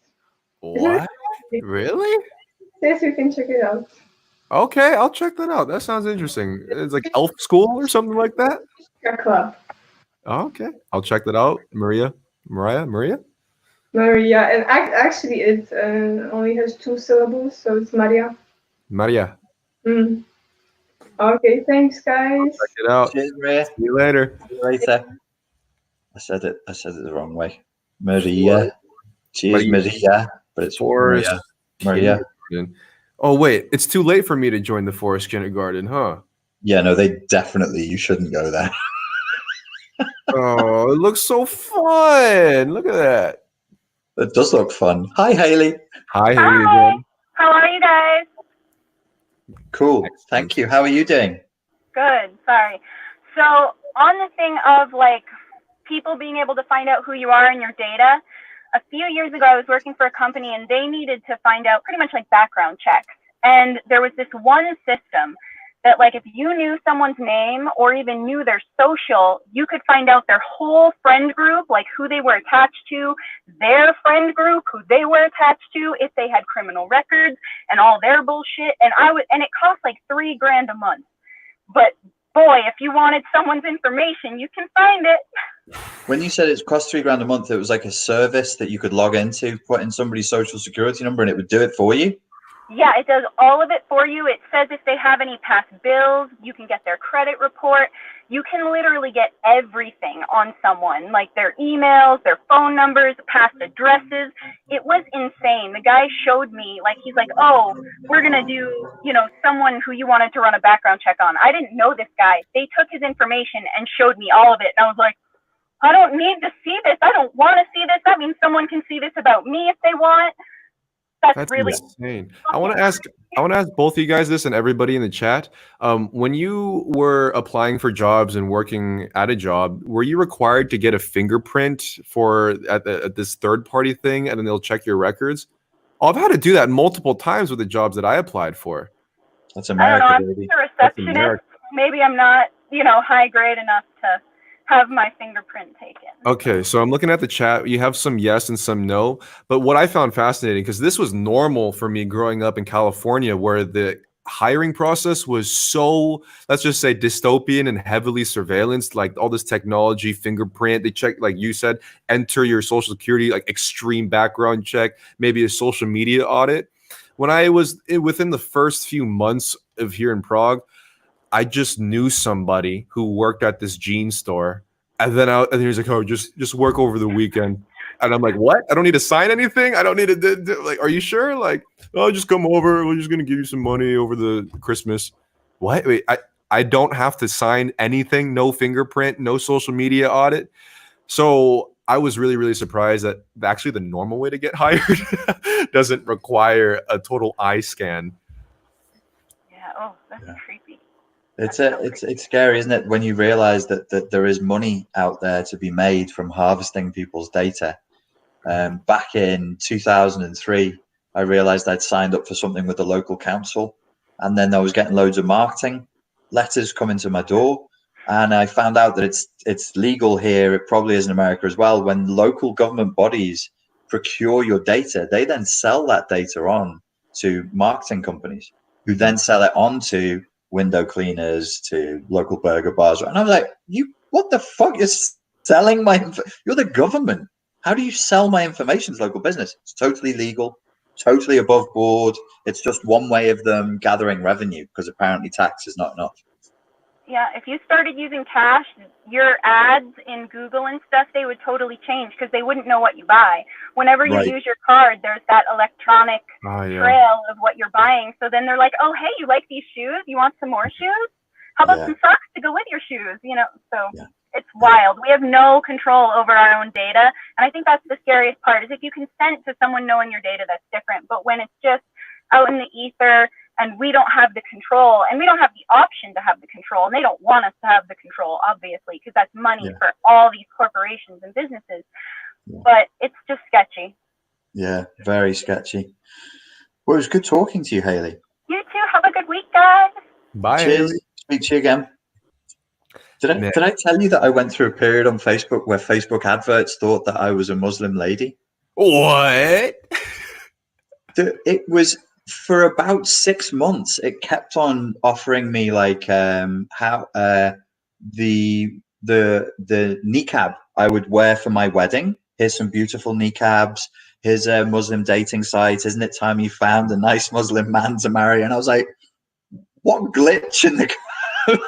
Like, there was nothing. There was nothing that should do that, but it was stuck on it for 6 months. I honestly forgot to tell you, but the first time we ever video chatted, the first thing I thought was Muslim woman. Yeah. I was thinking, wow. Yeah. Hey. I just emanate that vibe. The other day I got really paranoid, and I was like, oh, it's reading my mind. You don't even have to talk now. my stepbrother in California, he drinks, he hates vegetables, so he drinks a shake with ground up greens in it. I thought about it. It's the only day I thought about it. And 30 seconds later, I flipped open Instagram and it gave me an advert for it. And I was like, there's what? That's inside my head. Nothing came out my mouth saying that. I mean, by now, all the stuff that you post on your whatever stories, tweets, Instagram photos, it could probably have some algorithm developed to predict what's the next thing that you would even want anyways. If anything, that's already there. But to go off like, dude, I was so surprised on the hiring process out here in Europe. If there wasn't even one, or in Prague specifically, it's so relaxed out here. The retail actual protocol, I just stood there half of the time, no papers that need to be signed. People don't give a fuck about social media audits or anything. Like all of that stuff was so exclusively Californian from what I was used to that like it was so strange to be in a world where I didn't feel like I have eyes just directed at everything I did all the time. It's a funny thing with the crossover with America, because I've been working with America for such a long time. I'm used to that level of paranoia, right? And I think it's because of the litigation. So the lady we were just talking to is in America, but she's not in. Like, California is a very litigious state. So I want to add something right here. Okay, so I just released another episode of my podcast speaking about language and how you can reuse terms to make it more politically correct, and it just changes and forms the meaning. And then people were debating over the last Shallon thing about the difference between a pedophile and an effabophile. Just like it matters. So this, I believe, is like what is a result of what you said about this strange American litigious culture, about everyone being a lawyer and being fearful of being sued, that we're all required to grow up choosing our words so particularly and having these little elements that we have to like kind of put down as let's just say as a safety net just in case if we get sued, because I don't see this word nitpickiness as much anywhere else than it is in America, especially California too. Everyone is so specific and peculiar when it comes to how you use a certain word, and you know all these new terminologies of subcategories with the social climates and all this other fucking shit. That which I think spreads because of the social media and the tech platforms being based in California. Right. I think Californian culture has kind of infiltrated the world through the web. So, you know, like Rammstein said, we're all living in America. More specifically, we're now all living in Southern California.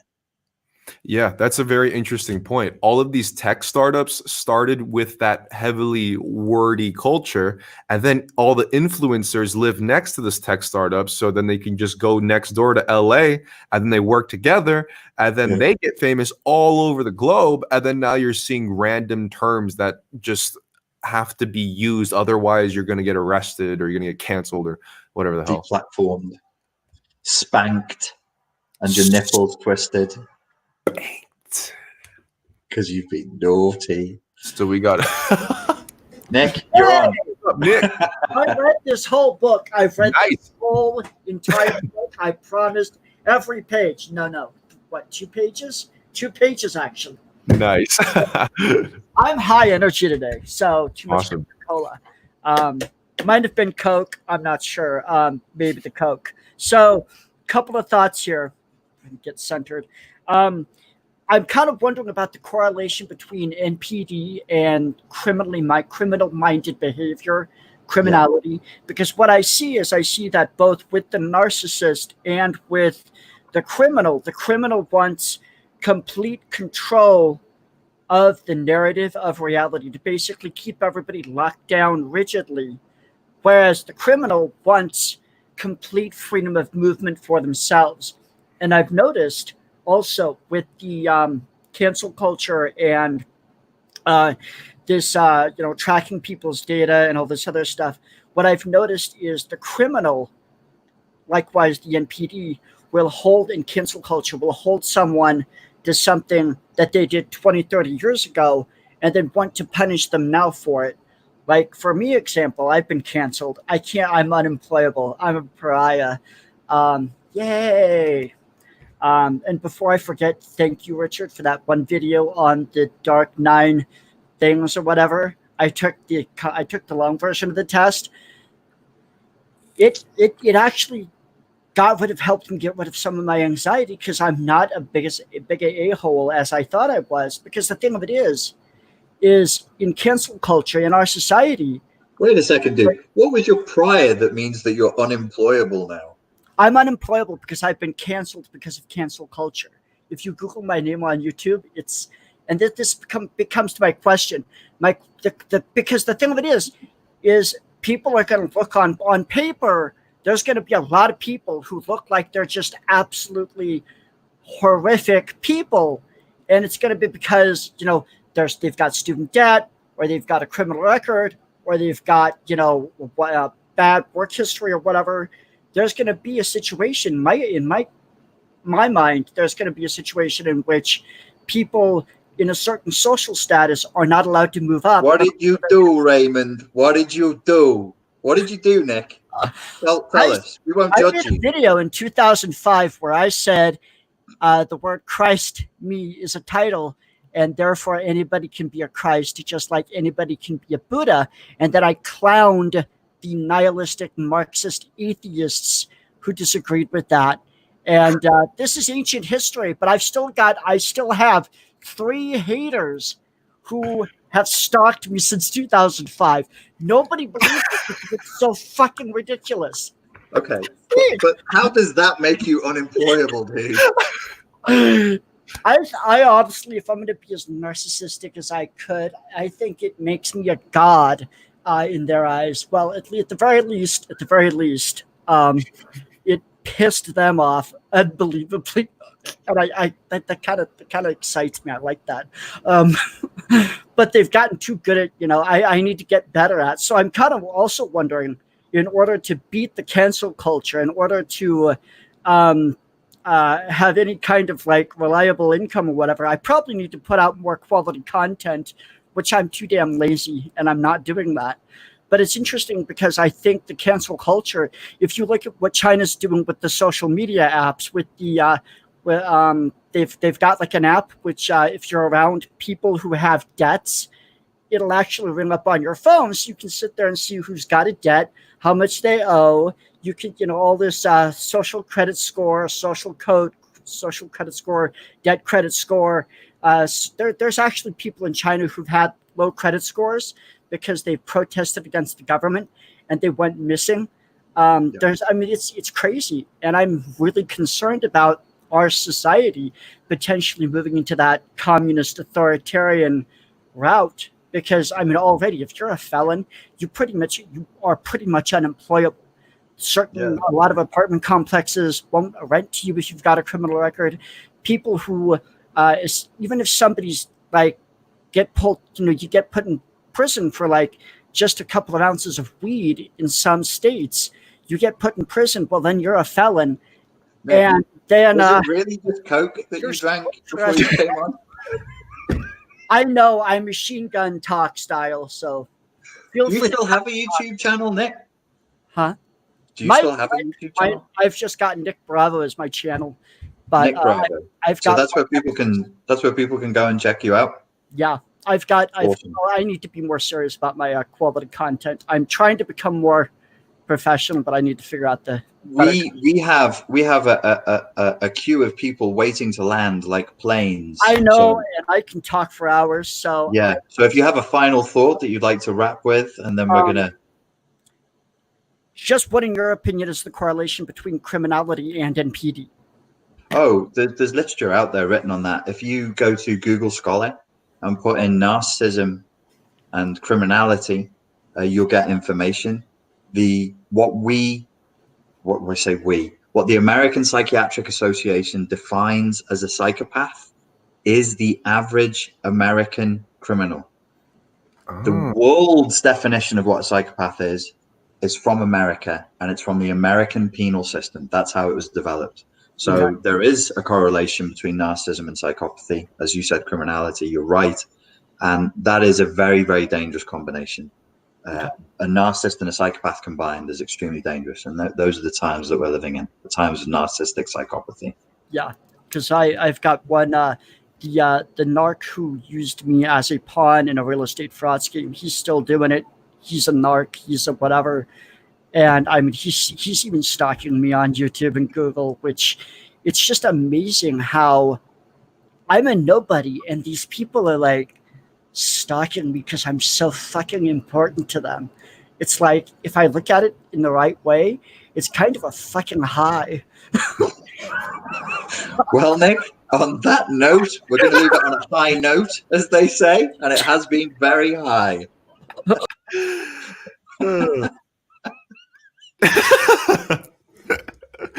Wow. Richard, did you know if you jaywalk, they will mark you negative points in China for social credit?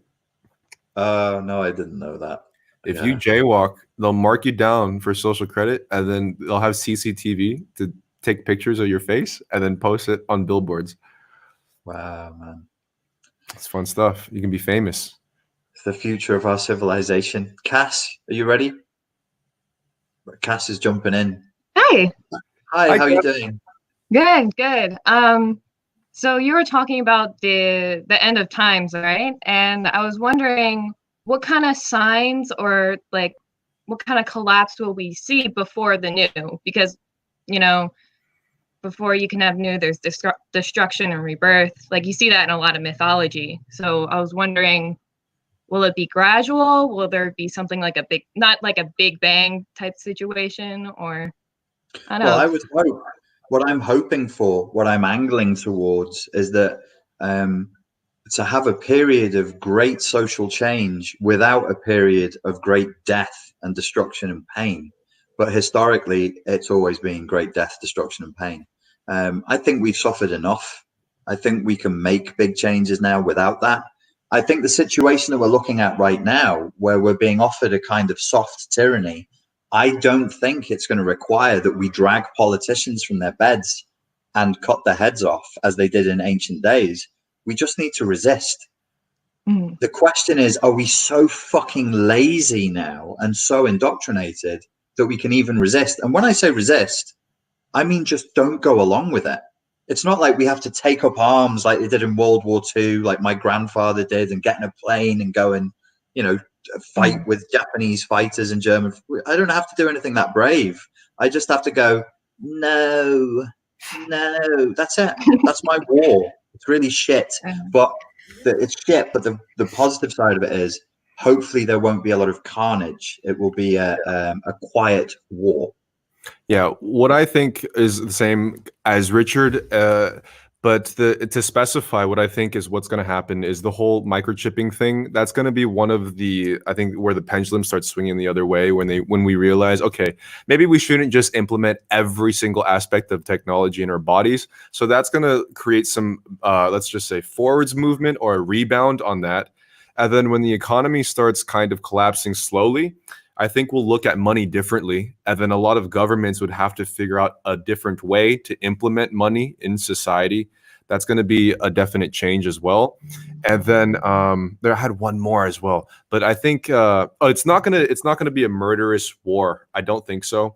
And with this whole pandemic thing and how China has a hand on the entire world, I think a lot of people are going to backlash and not buy so many Chinese products, or at least try to figure out ways to not do that.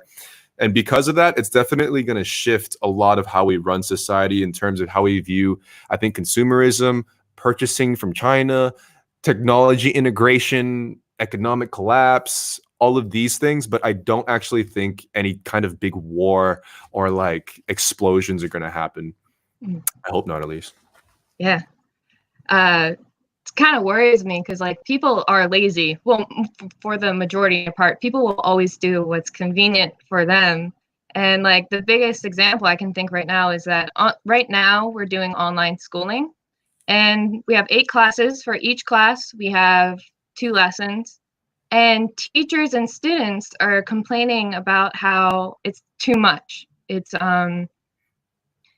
It's like too much for them to grade. It takes too long to do the work, when like me being a student on one end, it doesn't take me that long. It takes me a half hour to an hour for each class. And I kind of dilly-dally, like I space out, I go, you know. And apparently there's going to be a vote where the teachers are going to see if they're going to cut down the classwork.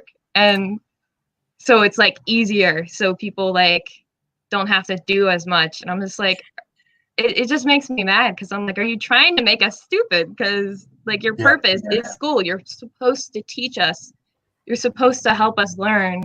There is a general movement towards entropy, and there's a general movement towards anti-intellectualism. And there are, you know, I defended teachers before, but there are teachers out there who really don't understand what their role is. But you've got to remember, like, I don't know what the age of the teacher you're talking about, but a lot of new teachers who come in, they're very young. They're like 24, 25, and they don't really have a strong ideological perspective. So they don't know what to say no to, and they don't know what to insist on. And then I think they just kind of get lulled with it. But yeah, you're right. Like that's not good. They mesh with the students when they're that young too. And sometimes it gets a little creepy, and it's just yeah. So I don't know how old you are. However, if you don't mind sharing, I'm 17. Okay, great. See, this is why I love Gen Z, man. Okay, so this is part of what we were talking about in terms of the destruction, the chaos that will occur in order for rebirth. Because right now you're seeing the destruction of education with your teacher being super lazy and, you know, they're not caring or whatever. But what you're not seeing is the fact that you even care in the first place. And that's a good thing. The fact that you care about it. And I think a lot of people your age and even younger actually care a lot more when it comes to their actual education and let's just say the world and society at large. And that's what I see a lot with your age group in general. And that, I believe, is the pathway to the rebirth. I think you guys, whether you know it or not, you guys are paving the way for the rebirth in the fact that you even want to in the first place. That's interesting. Yeah. Okay. I'm trying to think of other peers, but I don't talk to a lot of my peers, which is bad. Like I tried. It's your generation is generally a lot more conscientious than the millennials, Pierre's or mine. When I was 17, I definitely would not have given a single fuck if I was asked to do less work.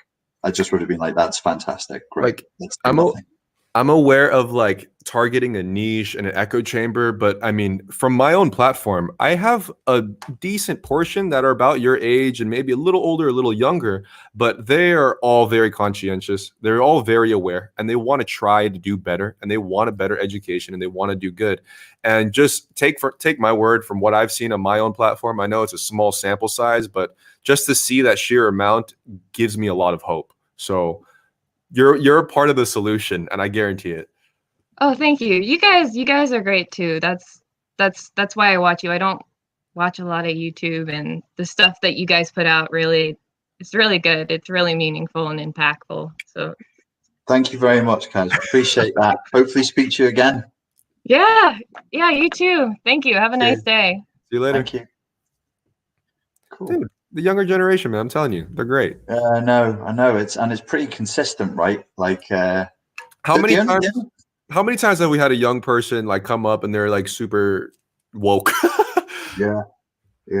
And it's it is interesting. Part of the problem is I think they get exposed to so much from such a young age, so they're kind of robbed of that period of innocence real quick. Yeah, that's the unfortunate. I mean, sure, they weren't just fucking around doing what you did at 17, but I mean, I think that's the bases had to be loaded in this way for the new world to be born. I mean, I was forced to read books. I was studying a lot, but they're more like globally aware. Right. But I was like, well, no, those fucking idiots, the adults are in charge. Whereas these kids are looking at the adults and going, they're not in charge. They clearly aren't. I think they're scared, man. It's a scared generation. On Silent Storms, are you ready to jump in? Okie dokie. I'm gonna have to go eat soon. So we're gonna have to do this a little bit quicker. Wait, I don't know if I can. I think, is my face hidden for you guys? You need to move your head to the right. Yeah, my camera is kind of like fucked, so I'll just pull my chair over. Yes, that's perfect. Yeah, I had a few things I wanted to say. So I wrote a list down so I don't lose track of myself, as I tend to. But one, I feel like the whole education technology thing, one of the like important or what you guys were talking about before, I feel like we see a very similar issue with the technology sector because there are so many things that we could be doing with the technology that we have. But if you look at what the fixation and the focus has been, it's been on things like artificial intelligence, like facial recognition, tracking. It's all been around surveillance and monitoring. Why are we seeing this all become like collectively widespread, like it's like a trend, and they're trying to brainwash us to think that this trend is the natural progression of technology when there is so much more that could be going on and nobody is like, well, show me the $300 million budget to develop artificial intelligence that helps to heal trauma. Doesn't exist. But it totally could. Artificial intelligence can really help people with psychological issues overcome them, but apparently there's just fucking no budget for that, no motivation. Yes, Storm, I think you just brought up something I never even really thought about, but the fact that there are a lot of technologies available, but the advancements that we see and all of the focus is just forced on surveillance when you can literally make so many other types of technology to clear the ocean from plastic to purify, I don't know, the world in whatever way, and so many other things. However, the number one thing that gets brought out in terms of technological news is that we can watch you more. Yeah. And potentially replace you when like things like robots and all that come in. But another thing I wanted to mention was like how, you know, what Pierre was saying with like the whole like you wear like goggles or whatever, like augmentations that can tell you about people. And I'm kind of with Richard on that camp. And like I always trust, I like to trust my own like instinct and intuition when it comes to like understanding myself and other people to know that I have enough like of a centered approach with myself that people can't one up me on my own self, no matter what information they might have about me or might use against me, right? Because like a person who knows, I guess, like their own flaws and insecurities, they know how to like carry themselves like stronger against people exploiting those things. Sure. To quickly add on to that, I don't necessarily even support the idea of like virtual reality contacts and goggles. I think it's really fucking creepy. But it's just the idea that we're going to have a lot of social situations that will kind of double bind us in a way of, do we get it or not? When, for example, if you need to make a business deal and then this person knows all of this extra information in his division and you don't have any of that info, how do you get leverage in terms of making this deal work out and stuff like that? And it applies to other situations. I wish that wouldn't be a thing, but when it becomes normalized, it's like, you have to weigh out these options and make sure which ones, like, do we take the goggles? Do we not? Sort of a thing. Definitely. Well, I definitely think not to some degree. Similar reasons to Richard again. And I feel like, the whole idea that we need more to give us an edge on other people. I feel like that it's kind of like a sham. Like you can't take something away from yourself. Like it's a bit of a thing to get into, but I feel like that's another thing that's very conveniently ignored by like, the education system and the people who are literally in charge of developing the minds of our children, I guess. I don't have any, but everyone else, is that they're supposed to be giving people like the structured foundation to be able to build up their understanding of themselves and their ability to say, be independent and be strong for themselves. But you do not see that at all. And from a very young age, I realized this because I always felt like I was inadequate and I was never given like the proper structure to give me the kind of strength I needed to like totally have control in my life. And because I never felt that way, it was always something that I like disliked about the education system and hated it for. I resented it. Yeah, sure. I mean, it definitely, education system doesn't teach anything when it comes to practical life advice at all, really. Yeah. That's what's the most disappointing thing. There's no usable practical information about life in school. It's just mitochondria is the powerhouse of the cell, and that's it. Repeated again and again and again. When I went into the schools, I tried it. I tried teaching practical life advice to teenagers, and we did a few sessions of it as an experiment, again, to get their feedback and to be like, okay, score it. Did you like it? They fucking loved it. And the teachers and the parents in the school would be like, these kids have a behavioral problem. And I'd be like, they don't have a problem. You have a problem. You're trying to teach them shit they don't want to learn that doesn't serve them. Exactly. So if I go in and be like, oh, this is how you make money. This is how you make friends. This is a good way of choosing a girlfriend or a boyfriend. This is what you should do when your relationship sucks. And they're just giving me like 110% because they want leadership. They want to know how to live life. Very true. And, you know, they're often being taught by depressed people who are broken. Teenagers and adolescents are way smarter than we would even give them credit for. They know what they're learning is practically useless. Have you seen that TikTok meme where they approach their teachers and they'll ask, hey, name 3 things that you use every single day? And they'll be like, wallet, toothbrush, my glasses. Student will say, notice how you never said pre-calculus. Notice how they never said their brain. Yeah, exactly. So it's like, I think that there definitely should be a class, and Richard should basically teach every single practical life advice class all over the world simultaneously in virtual reality, augmented contact lenses, and live stream. Yep. Damn, mic drop. I'll be there meditating, vibrating my hippocampus for 6 I also hours. taught the meditation. They would be like, take these crazy kids. What are you going to teach them? And I'd be like, well, in ancient Japan, there were these warriors called the samurai, and they'd kill each other with swords, and the swords were 3 feet long, and they'd slice each other from the neck down to the pelvis. And these kids would be like, what the fuck? And you die instantly. So you need to be sharp. You need to be ready. You need to be focused. So they learn a special way of using their minds, and it's called Zen. And I'm going to teach it you now. This is lesson number 1. And they'll be like, fuck, teach me how to cut someone in half. And then we do Zen meditation. As long as you know the right sales pitch, they'll listen to you. They want that. And they didn't fight me. They weren't resisting. They were soaking up like a sponge. The saddest thing was I'd only get to be with them from 9 until 3:30. And then at the end of the day, they'd be like, are you going to come back? And I was like, nope, you'll never, ever see me. Their hearts, man. I'm going to give you a taste of 5 hours of what education could be and then leave so that you know you'll never see this ever again. Brutal. Storm, you got a last thought before we close you out, my friend? I've got too many, but one of them, I guess, would be on introversion and extroversion.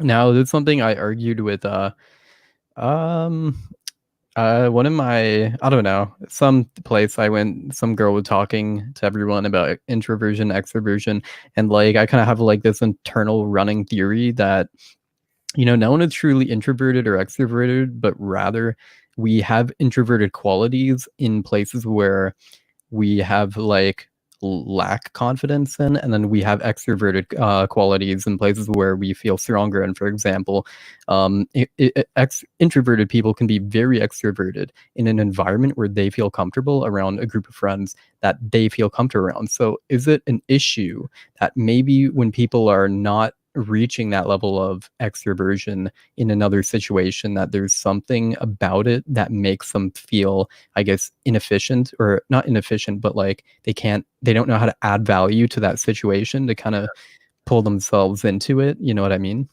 Sure. Yeah, I mean, what I can say about this is like the way that introverts feel comfortable and how they like to speak are about topics and about and acting in a way that most extroverts don't.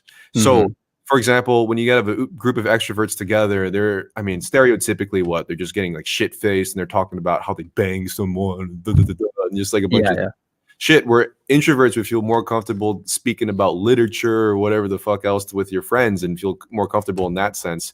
Right. And I think the language of conversation between the two groups are so different that when the introvert goes to the extroverted setting, it's like these puzzle pieces that just don't fit.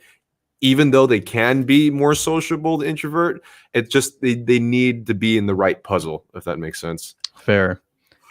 Richard, what do you think about that?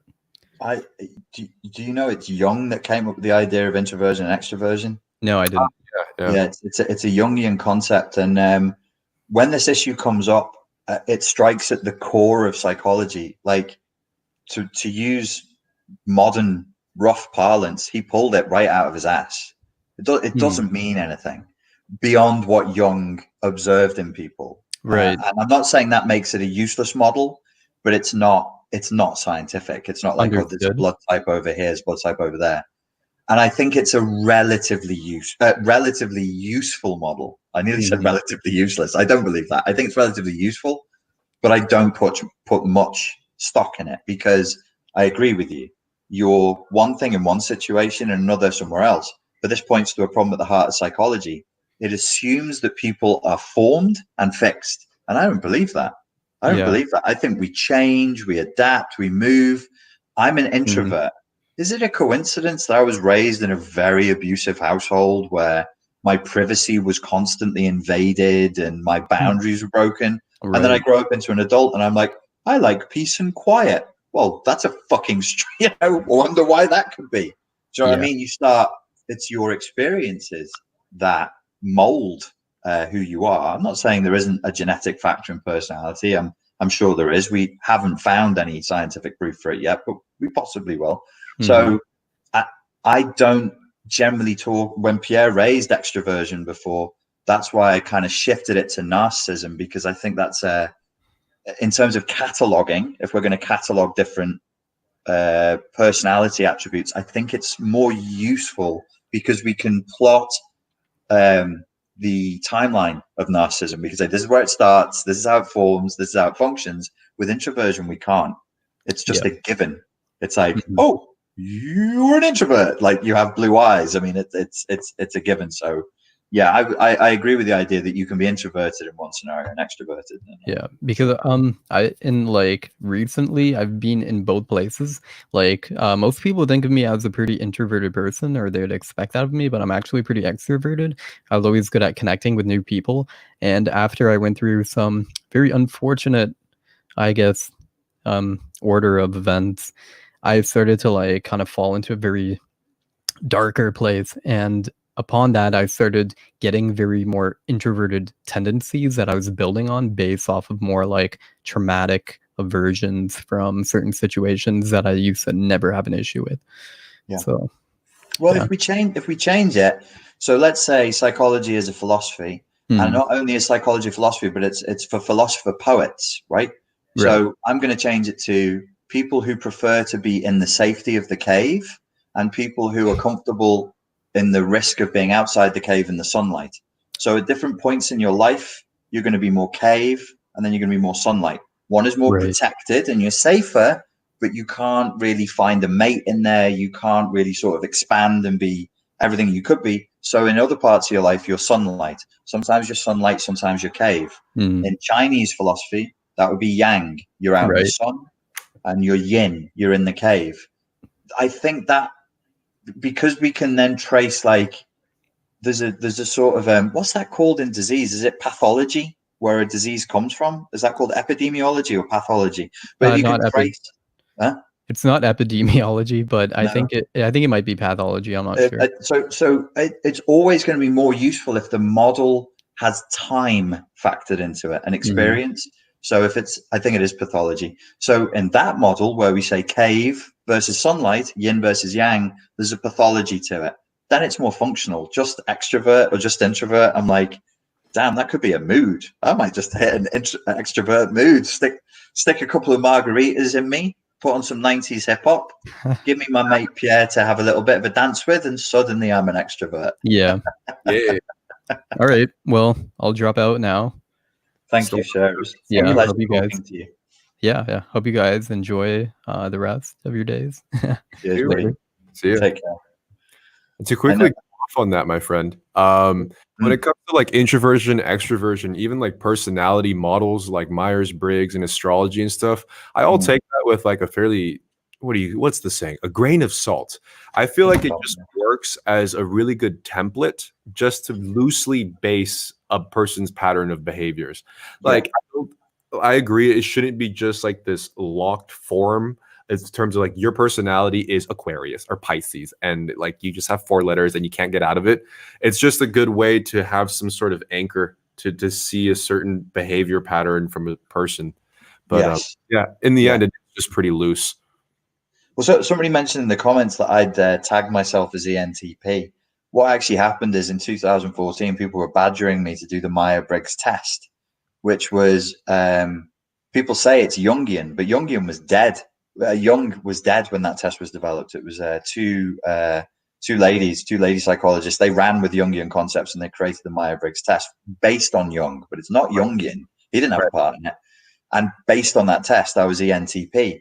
But what I said when I released that YouTube video is I did the research on this.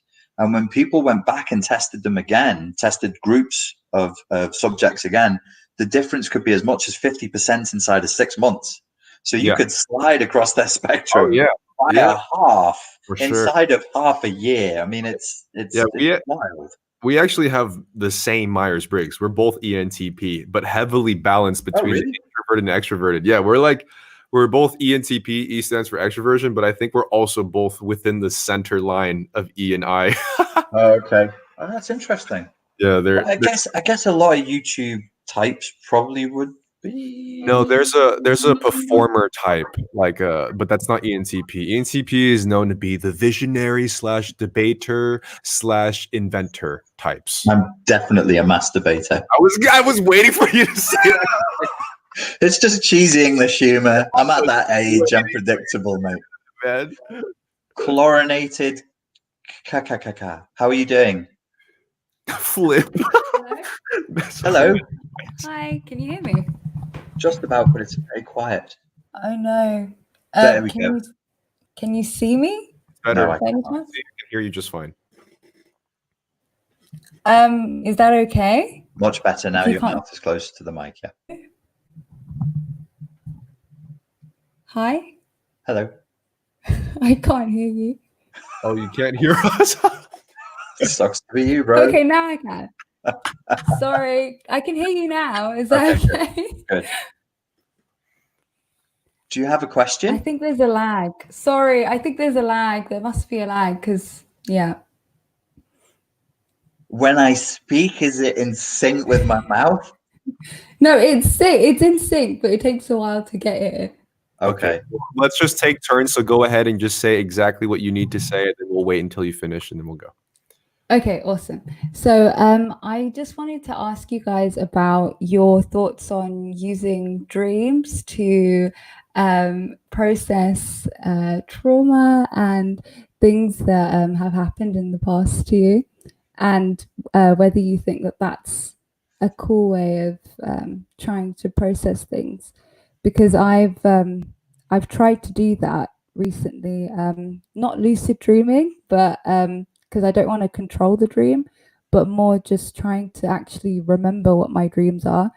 And I always used to think that my dreams were really random and strange, but the more that I've paid attention to it, it seems like there's actually a pattern to what I'm dreaming, and there's actually it's not, some of them are not that deep. It's quite easy to see what the problem is, but it's just been a really cool way to reflect on some of the problems I have during like the day or the emotions that I go through.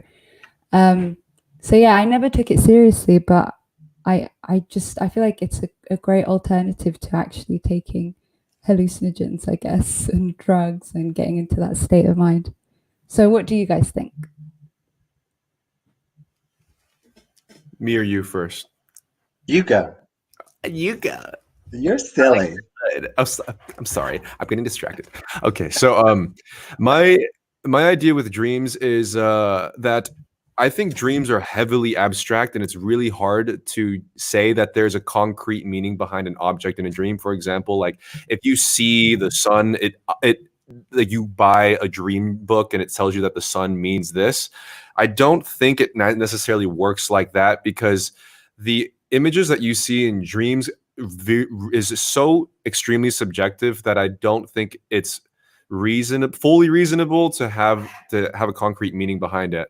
But with that being said, though, what I think is that the general feeling and emotion that you get in a dream is what your subconscious is feeling. So say, for example, you are really stressed out about an exam that you have the next day. So you have a really crazy anxiety-based dream. What I think is your brain or your subconscious or your other dimension that's within you, whatever you want to call it, paints a situation that breeds that emotion in order to process it. So your anxiety about a dream might be coming out as you being chased by a lion, or better yet, it's better to think that you're reaching a watering hole which might have a bunch of lions there that might attack you, which is a similar situation to having an exam the next day and you don't know what happens. That's just my theory. It's not necessarily based on anything, but I just think it's a way to just process a specific emotion, and the images that you see is just a way to bring it out. Yeah, I think that makes sense. It's a coincidence. I was cooking before and I had YouTube running. I have YouTube. I've paid for the premium thing, so it runs in the background automatically. Oh, cool. And it went to a Jordan Peterson lecture where he was talking about a client of his that could remember her dreams. And within the dream, she was such a lucid dreamer.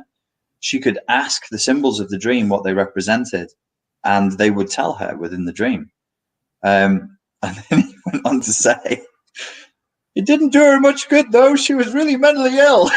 Oh, no. And I was like, oh, that's interesting. When I've done coaching with people, I'll ask them, do you have a recurring dream in the last 5 minutes of coaching?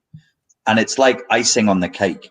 If they have a recurring dream, that to me would be the unconscious saying, please look at this, please look at this, please look at this. And if you do, it'll disappear. But yeah, dream symbology is definitely one useful option. If you want something that is stronger than hallucinogens and stronger than dream analysis, that's going to move you forward in recovering from trauma. Did you say it was trauma recovery you were looking at particularly? Yeah, so I just wanted to be able to remember things that maybe I'd repressed or forgotten. You don't want to remember that shit, man. Maybe. I've accidentally upended a lot of trauma memories recently, and I'm like, damn, thank you, brain, for suppressing that shit, because I didn't really need to remember that. There is no necessary correlation between remembering and healing. There was a way of doing analysis, and I think it was like the old Viennese guys, they were big on bring out the suppressed memory and relive it. And you're just like, why? Why do you want that creepy, weird, horrible experience again? It's not really necessary. The emotions are what count. And it's not even the emotions you felt then that count, because that is the past. And from a psychedelic perspective, that doesn't exist. It only exists in you. So it's your emotions that are going to give you the access to your unconscious rapidly. So if you want something stronger than psychedelics, do your emotional literacy exercises every day and doodle the way you feel and map the way you feel. That will generate the neuroplasticity that a psychedelic would, and it will offer you. The dream can only send you crazy symbols because it can't talk. It's pre-linguistic. But it's trying, as Pierre said, it's trying to show you your emotional states. With emotional literacy, you can do dowsing on your emotional states instantly with just a pen and a pad. Do you think it's necessary, Richard, in order to bring in that specific emotion that you need to work on? How do you bring that up without that event? Or let's just say, whatever that situation that made you feel like that. Well, you're not. This is one of I am a defender of Freud, but it's one of the hangovers from Freud that we've still the whole of psychotherapy and healing, and even the new age alternative therapies are hooked on this idea that so we have a timeline. Something bad, I can't get my finger on screen, something bad happened to you, then you lived with it, and then in recovering from it, you've got to go back to the thing that happened and heal that like it's a fragment of a bullet that's stuck in you. But that's false. That's not really what's happening. The only thing that counts is here and now. How do you how are you showing up as in, like, so let's go mystical, in your chi, in your energy, in your chakras, in your mind, in your heart, and your emotions right now? Because the past experience is not happening. It's gone. There's an echo of an echo of an echo, and the echo is now. So what's happening now? So it's really only the feeling. The other problem is we can't really access memories. I was joking about memories before. We don't really know what happened. Our memories are so fallible. They're so fallible. Yeah. So that even trying to pull them up has produced wacky responses in the past under clinical conditions where they use hypnosis and therapeutic techniques to recover repressed memories, and people just start making them up to please the therapist. They're not lying. The unconscious is being asked the question and it goes, maybe this happened. And that's how you get like parents being accused of sexual assault who were innocent. There was a big spate of this in the 80s in America because clinicians just insisted. They were saying to 8-year-olds, when did your father start molesting you? Where on your body did he touch you?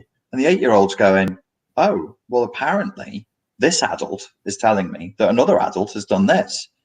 I better give them an answer. Otherwise, I'll be stupid and wrong. Do you see what I'm saying? We can fall into this. Oh, interesting. It's like a Freudian trauma trap.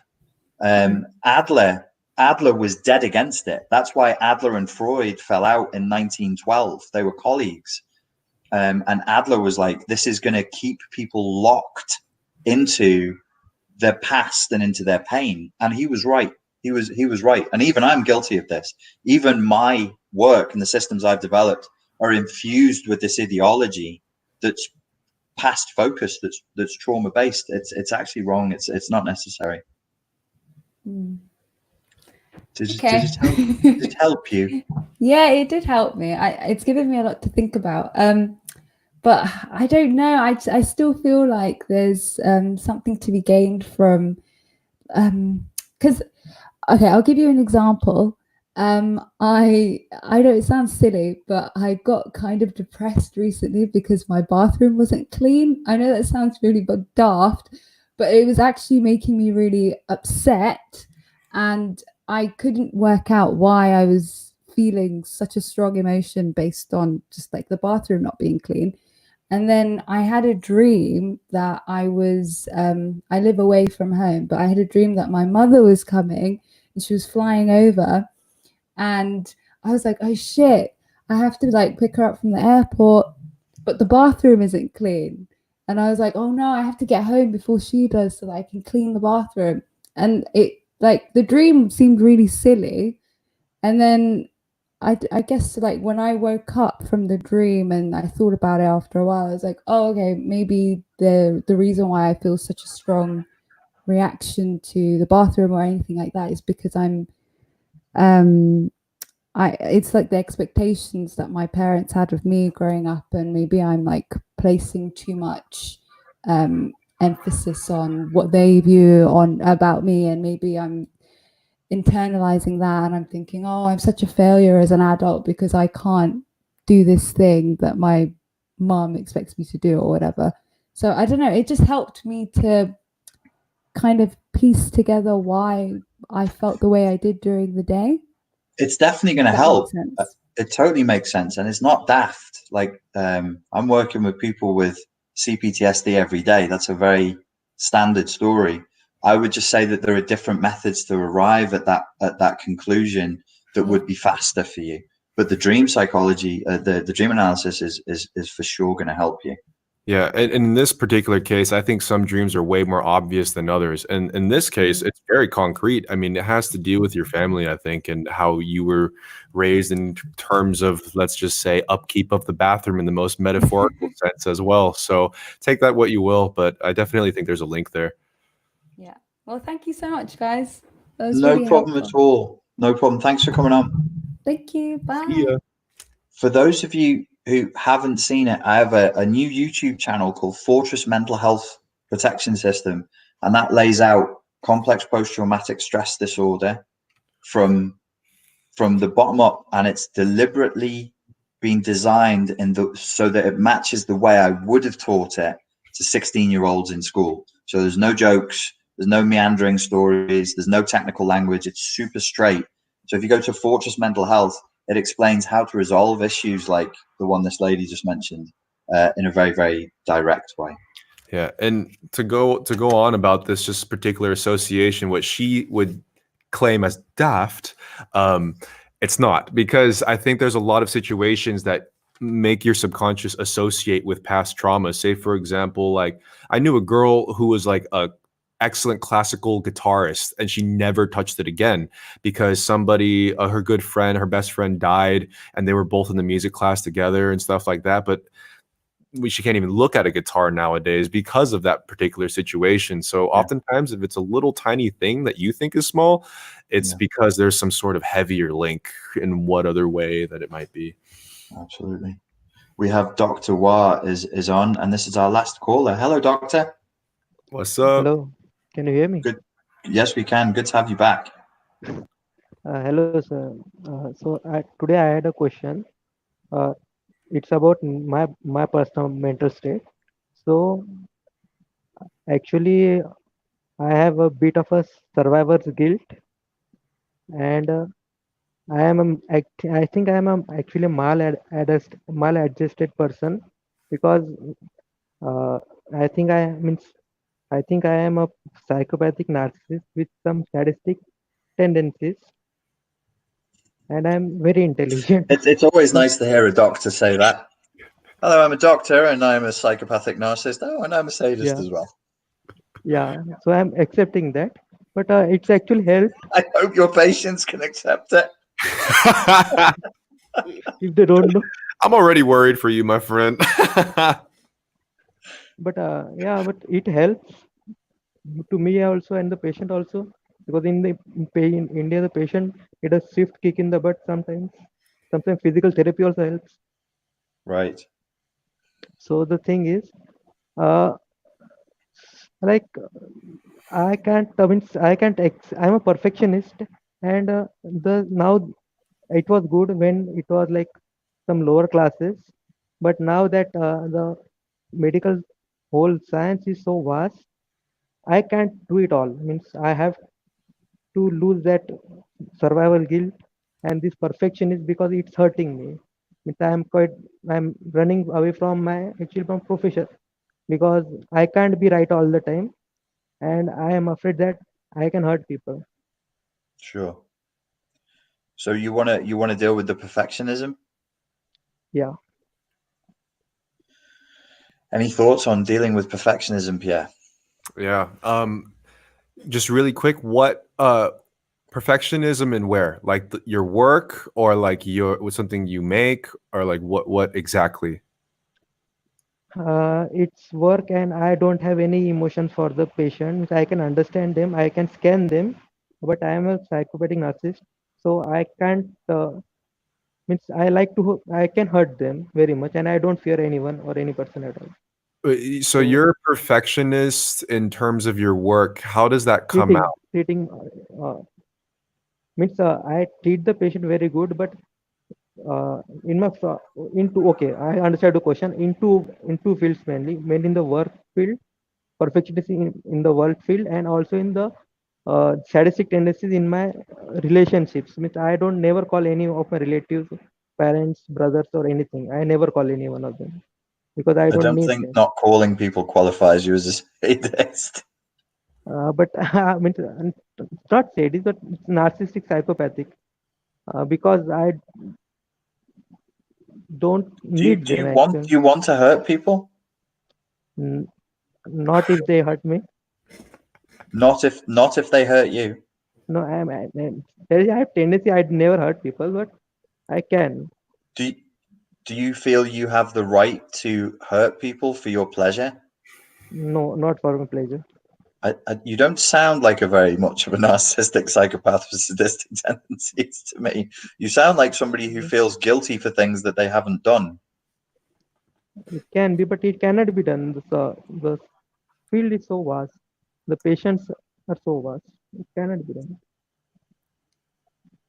Who shouted at you the most when you were a kid, your father or your mother? Actually, my teachers, my father and mother were both working, so I actually was brought up by the teachers. And did they hit you? No, but they were paid. I mean, they were like paid tutors, so I was like ruling over them. Means they were like school teachers who work part time by teaching the students. So I basically could lord over them, but I also like respected them. But they were the most. It was very competitive during my school years. Means I had to be the best. So I was the best like throughout like 20 30 years, means 20 almost years, and I'm like bored. I don't want to compete with people now. Pierre, when you released your music video before, was there any part of you that was thinking this isn't finished and I need to do more work on it?